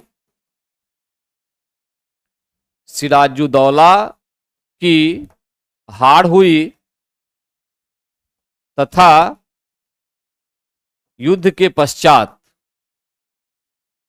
पश्चात मीर जाफर के पुत्र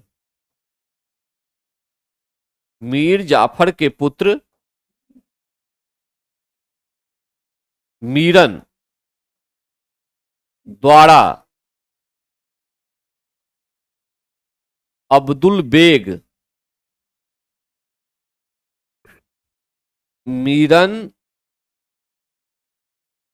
के आदेश पर अब्दुल बेग द्वारा हत्या कर दी गई। कर दी गई। ये ध्यान रखिएगा, ठीक है। तो ये क्वेश्चन बार बार एग्जाम में आता है, ठीक। तो अब्दुल बेग के द्वारा जो है इसकी हत्या की गई थी सिराजुद्दौला की, ठीक है। 1857 की लड़ाई एक महत्वपूर्ण लड़ाई थी। उसी लड़ाई के बाद जो है कहते हैं कि बंगाल पर तो अंग्रेजों ने कब्जा कर ही लिया। 1764 की जो लड़ाई थी वो निर्णायक लड़ाई थी अंग्रेजों की, जिसमें से भारत पर अंग्रेजों ने कब्जा किया था, ठीक है। तो ये सबसे इंपॉर्टेंट पॉइंट है। सिराजुद्दौला की हत्या किसने की थी? तो जो मीर जाफर के पुत्र के निर्देश पर अब्दुल बेग नाम का व्यक्ति था, उसने हत्या की थी, ठीक है। आइए नेक्स्ट क्वेश्चन नंबर 27 पे आते हैं। भारतीय स्वतंत्रता आंदोलन के दौरान राष्ट्रीय सामाजिक सम्मेलन नेशनल सोशल कॉन्फ्रेंस, ध्यान दीजिएगा, नेशनल सोशल कॉन्फ्रेंस यानी सामाजिक कार्य को करने के लिए जो है ये सम्मेलन की बात हो रही है, सामाजिक कार्य करने के लिए का गठन किया गया था। इसके गठन के लिए उत्तरदायी कारण क्या थे? एक्चुअली में क्या था कि कांग्रेस की जब स्थापना हुई थी ना, उसके बाद जब उसने काम करना शुरू किया तो उसका काम मुख्य रूप से पॉलिटिकल था, राजनीतिक था। अब यहां पे भारत में कई सारे समाज सुधार के काम हो रहे थे, जैसे विधवा विवाह को समाप्त करने की चर्चा हुई, सती प्रथा को समाप्त करना था, नरबली प्रथा को समाप्त करना था, ऐसे बहुत सारे काम थे, ठीक है। तो उस परिस्थिति में ये सोशल काम था। तो कांग्रेस का मानना था कि सोशल काम करने के लिए अलग होना चाहिए संस्था और पॉलिटिकल काम के लिए अलग होनी चाहिए संस्था। तो इस विचार को लेकर जो है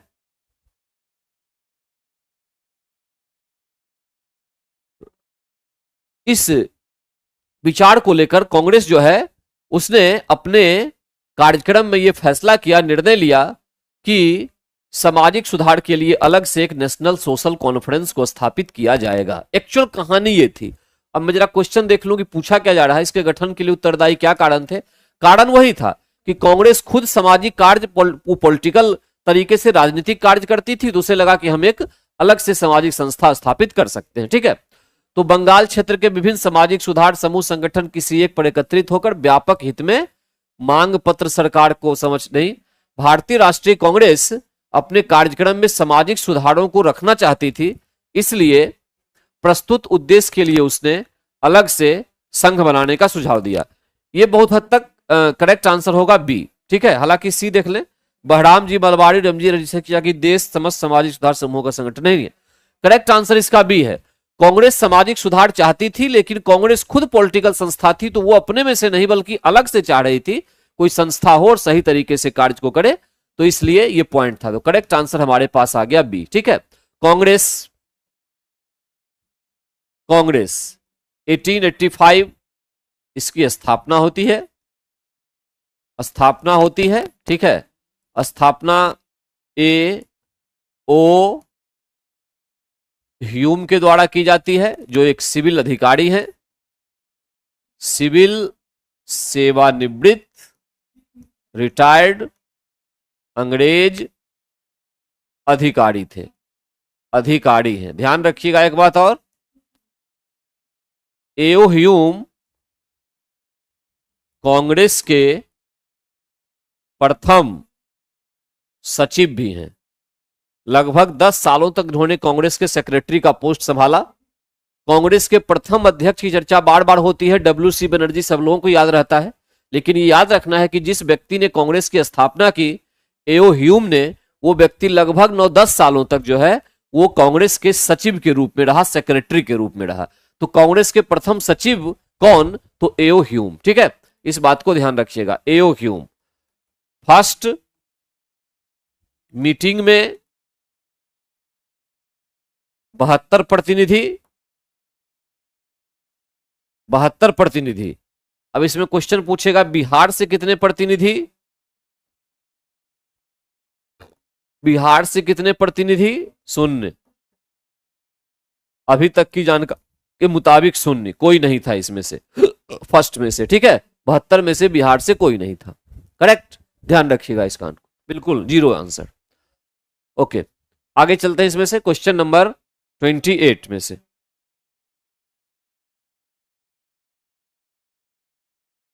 पे चलते हैं।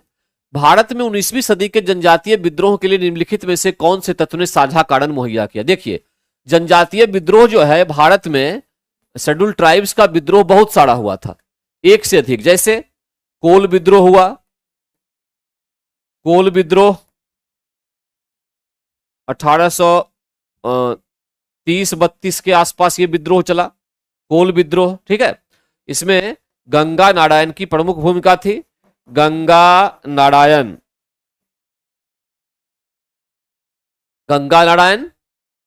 एवं बुद्धो भगत की भूमिका थी। ठीक है, एक तो ये हो गया।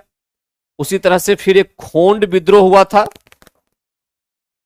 खोंड विद्रोह 1855 चक्र विसोई के नेतृत्व में यह भी हुआ था। आपको पता है मुंडा विद्रोह भी हुआ था 1899-1900 में, बिरसा मुंडा के नेतृत्व में,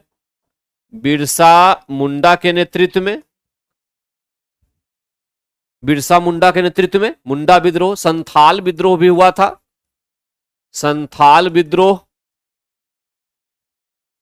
सिद्धू कान्हू, दो इसके फेमस थे, सिद्धू कान्हू। उसके साथ साथ दो और भी थे, भैरव एवं चांद।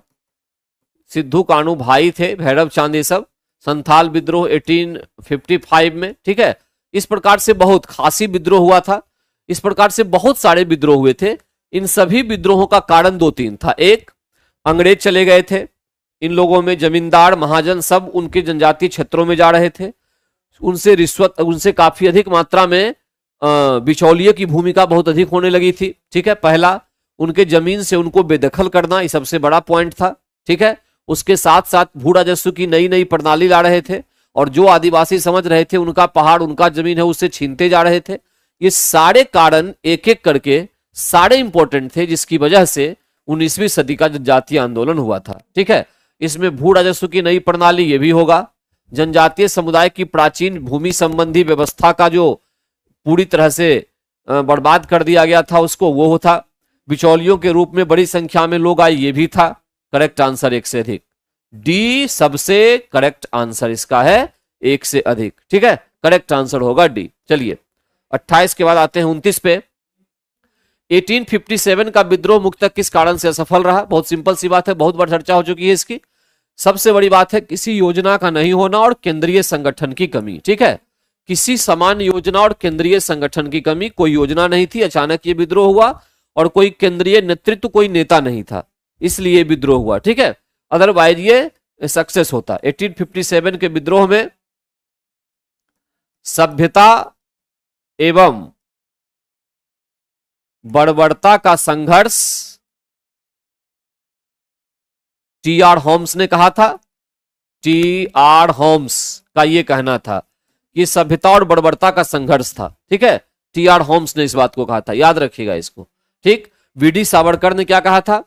भारत का प्रथम स्वतंत्रता संग्राम, भारत का प्रथम स्वतंत्रता संग्राम, ये कहा था वी.डी. सावरकर ने। वी.डी. सावरकर ने इस बात को कहा था। ठीक है, ध्यान रखिएगा इसको। तो इस प्रकार से एक समान योजना और केंद्रीय संगठन की कमी इसका सबसे बड़ा कारण था। करेक्ट आंसर बी होगा। करेक्ट आंसर इसका 29 का होगा, बी, बिल्कुल। आइए उसके बाद 30 पे आते हैं। किस इतिहासकार ने लिखा तथाकथित प्रथम राष्ट्रीय स्वतंत्रता संग्राम ना तो प्रथम, ना ही राष्ट्रीय और न ही स्वतंत्रता संग्राम था? याद रखना, ये लिखा था मजुमदार ने। जो इतिहासकार थे मजुमदार, आरसी मजुमदार, उनके द्वारा लिखा गया था कि यह स्वतंत्रता संग्राम ना तो प्रथम था, न राष्ट्रीय था और न ही स्वतंत्रता संग्राम था। आरसी मजुमदार। ठीक है, आरसी मजुमदार।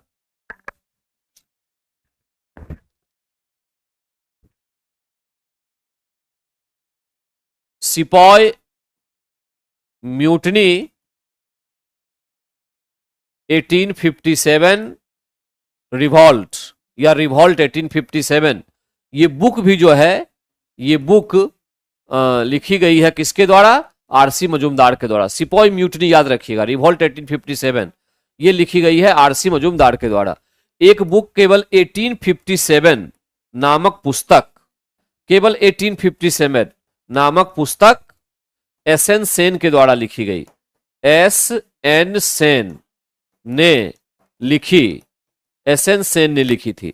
ये भी इंपॉर्टेंट है। इंपॉर्टेंट इसलिए है क्योंकि एस एन सेन जो थे ये 1857 के विद्रोह के सरकारी इतिहासकार थे। ध्यान रखिएगा, सरकारी इतिहासकार थे।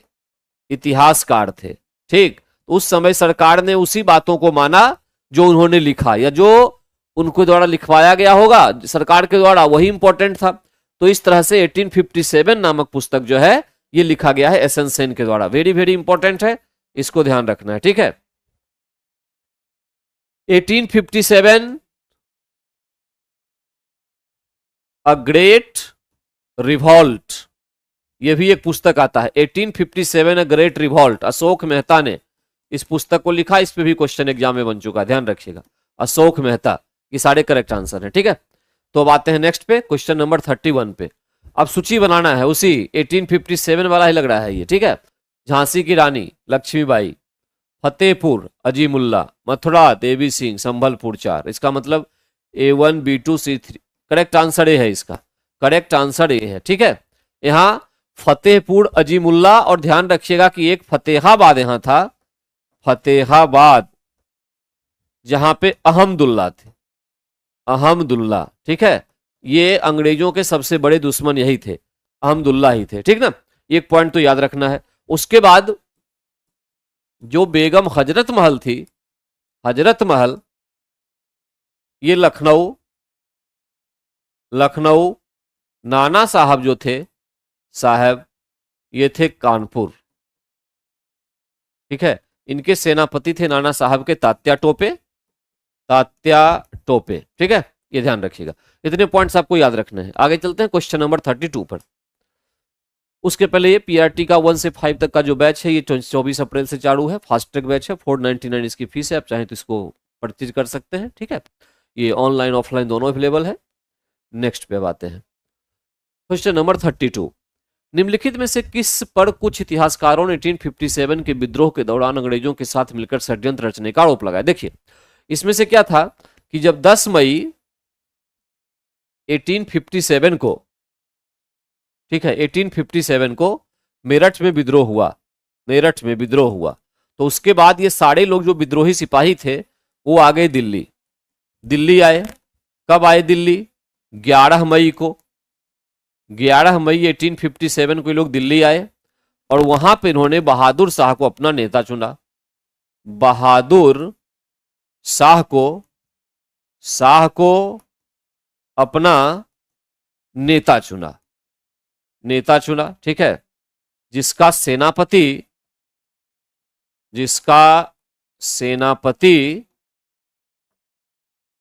बख्त खां था उस समय। ठीक, जिसका सेनापति था बख्त खां। इतनी पूरी बात तो हो गई, लेकिन बहादुर शाह जफर के साथ बख्त खां तो लड़ाई कर ही रहा था, ये तो सांकेतिक बादशाह थे। उसी क्रम में क्या हुआ कि जो जीनत महल, जो उनकी वाइफ थी, ठीक है, इस जीनत महल के द्वारा कहा जाता है कि उन्होंने अंग्रेजों को सूचना दी थी, इंफॉर्मेशन दिया था कि बहादुर शाह कहां पे छुपे हुए हैं, और फिर अंग्रेजों ने उनको यहां से पकड़ लिया था। तो इस प्रकार से षड्यंत्र का आरोप जीनत महल पे लगाया जाता है। ठीक है, तो करेक्ट आंसर 32 का होगा ए, जीनत महल पर आरोप लगाया जाता है। करेक्ट आंसर जो है 32 का, ये आपके पास आता है ए। बाद में क्या हुआ था? बहादुर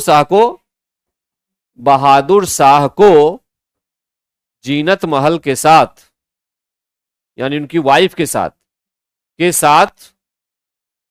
भारत से निष्कर्षित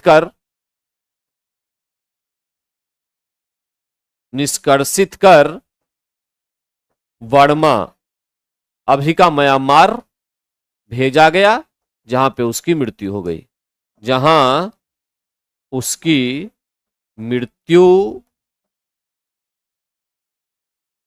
हुई थी। ठीक है, ये पॉइंट है। तो इतने पॉइंट्स को आप याद रखेंगे तो यहां से क्वेश्चन आपका निकल जाए। करेक्ट आंसर क्या? 32 का ए, जीनत महल आपको याद रखना है। अंग्रेजों के साथ षड्यंत्र में शामिल होने वाले लोग, यहां पे जीनत महल थी जो बहादुर शाह की एक्चुअली में क्या थी? वाइफ थी। आइए क्वेश्चन नंबर 33 पे। क्वेश्चन नंबर 33, सबसे छोटी स्थलीय सीमा भारत की किस देश के साथ है? सबसे पहले सारे देश को कलेक्ट कर लें कि क्या इसका होगा आंसर। देखिए, एक तो हमारे पास आता है बांग्लादेश, बांग्लादेश के बाद आएगा चीन, चीन के बाद हमारे पास आएगा पाकिस्तान, पाकिस्तान के पास बाद आएगा नेपाल, नेपाल के बाद हमारे पास आएगा बर्मा या म्यांमार जिसको कहते हैं, और उसके बाद भूटान, भूटान और भूटान के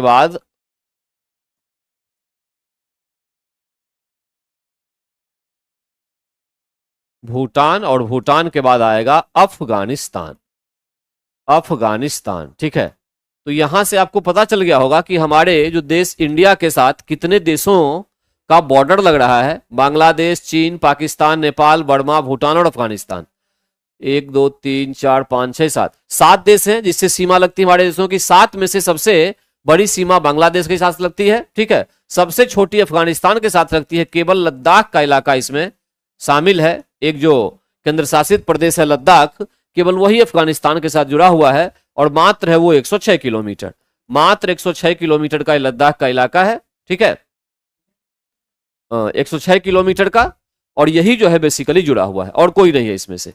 106 किलोमीटर, इसमें भी बांग्लादेश और पाकिस्तान, इसके और हमारे बीच का जो बॉर्डर है, यहां रेड क्लिफ लाइन है, red Cliff line.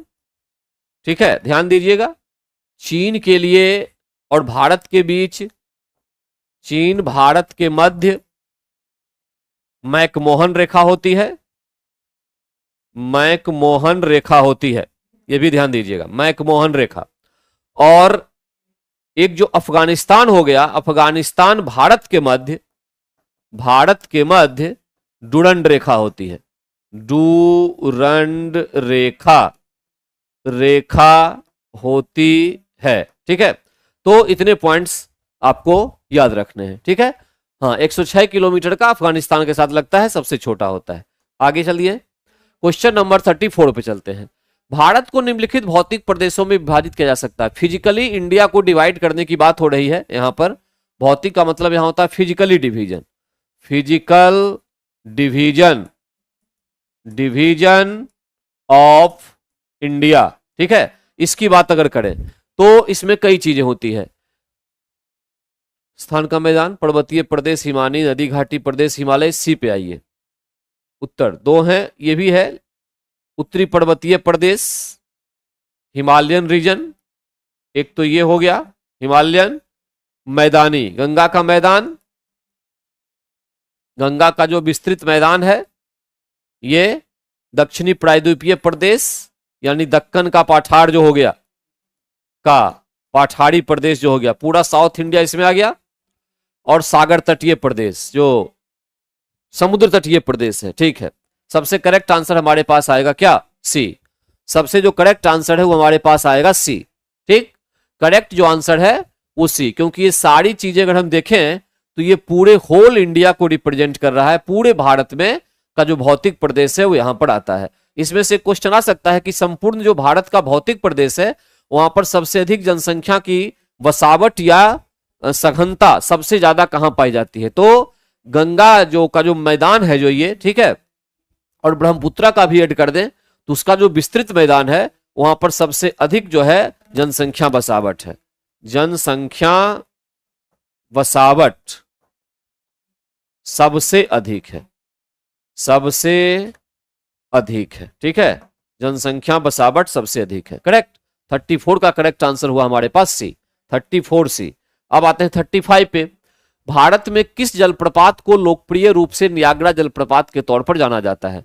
Niagara actually में यूएसए और कनाडा की कनाडा जो है इसमें ये जलप्रपात है नियाग्रा जलप्रपात, तो ये काफी फेमस जलप्रपात है। उसी का कंपैरिजन किया जाता है भारत में भी। चित्रकूट प्रपात जो है इसको हम लोग मानते हैं नियाग्रा के तौर पे। ठीक है, ये अन्नामलाई में है, अन्नामलाई, ध्यान दीजिएगा, इसको अन्नामलाई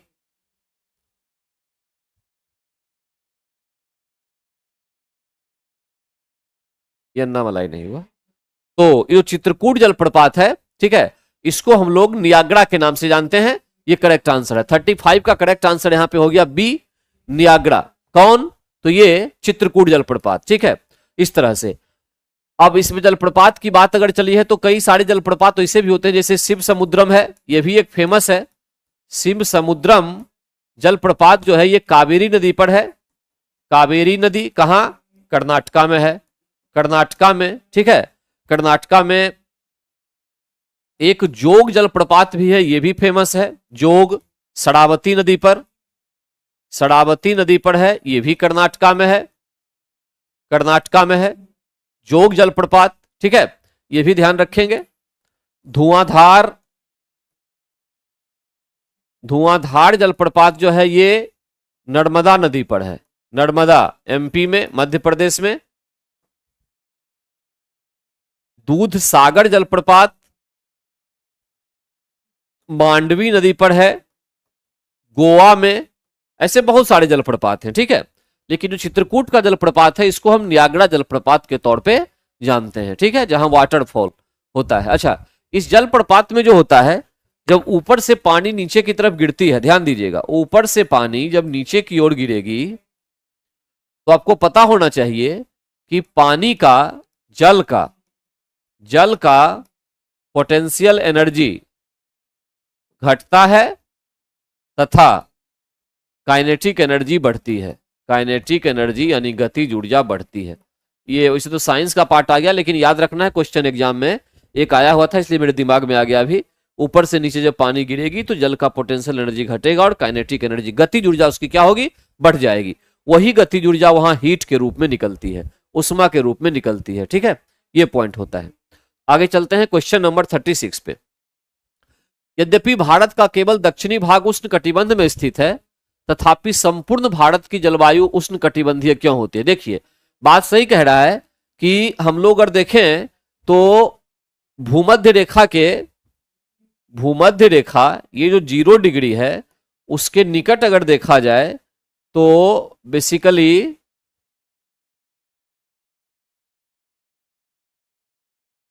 इस तरह से, तो ये वाला हिस्सा साउथ इंडिया का पड़ता है अगर देखा जाए तो, ठीक है। भूमध्य रेखा उष्ण कटिबंध तो यही हुआ उष्ण, लेकिन उसके बाद ऊपर का इलाका भी जो है लगभग इसी के जैसे जलवायु को दिखाता है।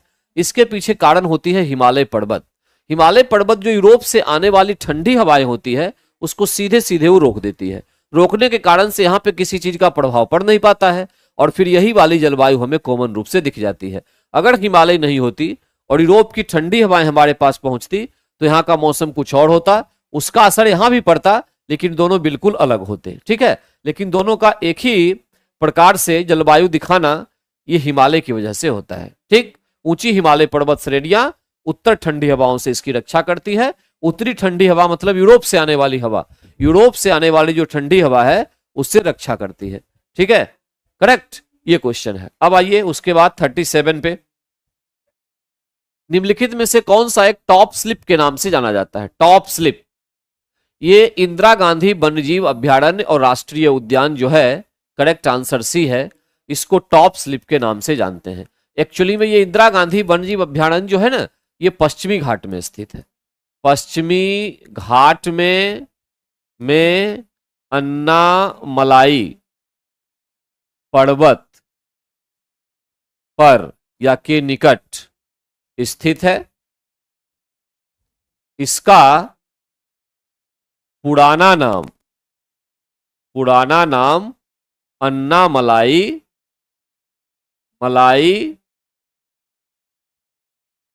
वन्यजीव अभ्यारण्य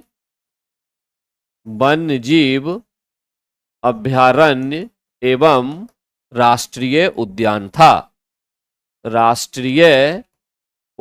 था, ठीक ना। ये पॉइंट है, ध्यान रखिएगा इस बात को। पहले तो वहीं पर ये स्थित है, इसको टॉप स्लिप के नाम से जानते हैं। सिमलीपाल ओडिशा और पेरियार केरल, हाथी के लिए फेमस है ये हाथी के लिए फेमस है, ठीक। यहां एक चीज मैं बताना चाहता हूं कि जीव के संरक्षण के लिए 3 प्रकार की चीजें की जाती है। एक होता है राष्ट्रीय उद्यान, नेशनल पार्क जिसको कहते हैं, इसको नेशनल पार्क कहा जाता है, नेशनल पार्क। एक होता है वन्य जीव अभयारण्य, अभयारण्य इसको लाइफ सेंचुरीज कहते हैं, और एक होता है जैव मंडल निचय, बायो स्फीयर रिजर्व। इसमें से सबसे बड़े एरिया में जो होता है वो बायोस्फीयर रिजर्व होता है, सबसे इंपॉर्टेंट। आज के समय में की संख्या भारत में 18 है, 18 है, ठीक है। इसकी संख्या 519-20 के आसपास है, और ये 106 या 8 है। ये आप कंफर्म कर लेंगे, मुझे इसके बारे में पूरा कंफर्म नहीं है, लेकिन बायोस्फीयर जो है इसकी संख्या 18 है, इसमें कोई डाउट नहीं है, ठीक है। ये ध्यान रखिएगा, ये बायोस्फीयर सबसे बड़ा यही होता है, बायोस्फीयर रिजर्व सबसे इंपॉर्टेंट। सरकार के खर्च भी सबसे अधिक इसी पर होते हैं, बायोस्फीयर रिजर्व पे ही होते हैं, ठीक है। ये ध्यान रखिए। इसमें जीवों को बचाने के साथ साथ शिक्षा, पर्यटन, रिसर्च, बायोस्फीयर रिजर्व में जीव की रक्षा, अनुसंधान, शिक्षा, पर्यटन तथा आवास की सुविधा होती है। इतनी चीजें इसमें होती है, सुविधा होती है, यानी वैज्ञानिकों के लिए रिसर्च सेंटर होते हैं, स्टूडेंट्स के लिए यहां पर जानकारी लेने के लिए होती है, पर्यटन भी होता है, और लोगों के रहने की जगह होती है, जीव की रक्षा भी होती है। इतनी सारी चीजों को लेकर बायोस्फीयर रिजर्व बनाया जाता है, ठीक है। तो यहाँ पे करेक्ट आंसर ध्यान दीजिएगा इसमें से, ठीक है। इतने पॉइंट है ये करेक्ट, इसका आंसर आ गया सी, 37 का सी। अब 38 पे आते हैं। निम्नलिखित में कौन सा कथन सत्य है? सत्य। खनिज तेल मुख्यतः परतदार चट्टान, इसको आप सेडिमेंट्री रॉक्स कहिए, सेडिमेंट्री रॉक्स, परतदार चट्टान, ठीक है। अब सादी चट्टान जिसको हम कहते हैं, उसमें पाया जाता है, बिल्कुल सही बात है। मुंबई हाई भारत का सबसे बड़ा तेल उत्पादक क्षेत्र है, यह भी सही बात है। भारत के मूल पेट्रोलियम उत्पादन का लगभग 2/3 अपतटीय क्षेत्रों से होता है भी। कुल मिला के आंसर क्या हो गया? एक से अधिक। डी इसका करेक्ट आंसर है, ठीक है। डी मतलब एक से अधिक पॉइंट इसमें से आएगा अधिक। अच्छा एक बात और, जो कच्चा पेट्रोलियम होता है, पेट्रोलियम, कच्चा पेट्रोलियम, इसको इंग्लिश में कहते हैं क्रूड ऑयल, क्रूड ऑयल कहते हैं, ठीक है, कच्चा पेट्रोलियम को। इसका क्वेश्चन पूछा जाता है कि कलर क्या होता है जब समुद्र से निकलता है ये कलर। तो कलर में दो आंसर होगा, अगर ब्राउन आ जाए तो वो भी लगा सकते हैं, नहीं तो ब्लैक ब्राउन आ जाए तो सबसे बेस्ट ब्लैक ब्राउन है, काला भूरा, काला भूरा, ये कलर इसका होता है, ठीक, ये कलर होता है पेट्रोलियम का, ठीक है, ध्यान रखना है। पेट्रोलियम के प्रोडक्ट अगर पूछे, पेट्रोलियम का प्रोडक्ट क्या क्या होगा, तो प्रोडक्ट में आ जाएगा आपके पास diesel, petrol, gas, natural gas, kerosene oil, kerosene तेल, एस्फाल्ट, एस्फाल्ट ग्रीस, मोम, ये सब, ये सारी चीजें पेट्रोलियम से प्राप्त होती है जब उसको साफ करते हैं, प्रोडक्ट। और अगर पूछ दे कि पेट्रोलियम के बाय प्रोडक्ट क्या होते हैं, पेट्रोलियम के बाय प्रोडक्ट, बाय प्रोडक्ट, ठीक है, तो इस पे भी क्वेश्चन आ चुका है, ध्यान दीजिएगा। इसमें हो जाएगा उर्वरक, फर्टिलाइजर, ठीक है, फर्टिलाइजर उर्वरक हो गया, cosmetic, cosmetic substance, cosmetic substance, ठीक, फर्टिलाइजर, कॉस्मेटिक सब्सटेंस जो होते हैं मतलब सौंदर्य, सौंदर्य प्रसाधन के सामान, सामान, सुगंधित तेल, सुगंधित तेल, ये सारी चीजें जो है ये इसमें आती है बाय प्रोडक्ट के रूप में, ठीक है। जो उसके बाद बनती है, ध्यान रखिएगा इसको। आगे क्वेश्चन नंबर 39, सर्वोच्च जनसंख्या घनत्व के अवरोही क्रम में भारतीय राज्यों का सही अनुक्रम पूछ रहा है। जनसंख्या घनत्व यानी पॉपुलेशन डेंसिटी की बात हो रही है। पॉपुलेशन डेंसिटी, ठीक है। प्रति वर्ग स्क्वायर किलोमीटर में कितने लोग रहते हैं उसके आधार पे पूछ रहा है अवरोही घटते से बढ़ते क्रम, अवरोही बढ़ते से घटते, बढ़ते से घटते क्रम, शायद अवरोही असेंडिंग या डिसेंडिंग, ये थोड़ा कंफ्यूजन हो रहा है। जो भी हो, तो सबसे अधिक मैं बता दूं, सबसे अधिक तो बिहार का है 1106, फिर पश्चिम बंगाल 1028, फिर केरल 860 और उत्तर प्रदेश 829, 829, 860, 1028, 1106 बिहार।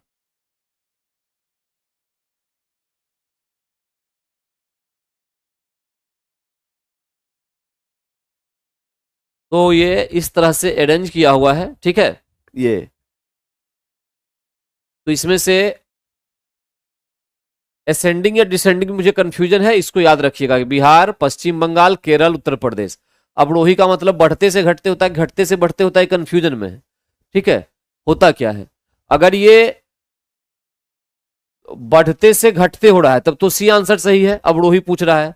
और अगर घटते से बढ़ते पूछ रहा है, ठीक है, तो इसका उल्टा जो हो जाएगा, सबसे पहले उत्तर प्रदेश आ जाएगा, फिर उसके बाद केरल, उत्तर प्रदेश के बाद केरल, केरल के बाद पश्चिम बंगाल, तब बिहार। ऐसा कोई ऑप्शन है नहीं, तो करेक्ट आंसर सी हुआ, ठीक है। करेक्ट आंसर आपके पास निकल के आएगा सी। यही पूछ रहा है, बढ़ते से घटते क्रम में आपको देखना है अवरोही को, ठीक है। तो करेक्ट आंसर हो गया सी, 39 का सी हो गया।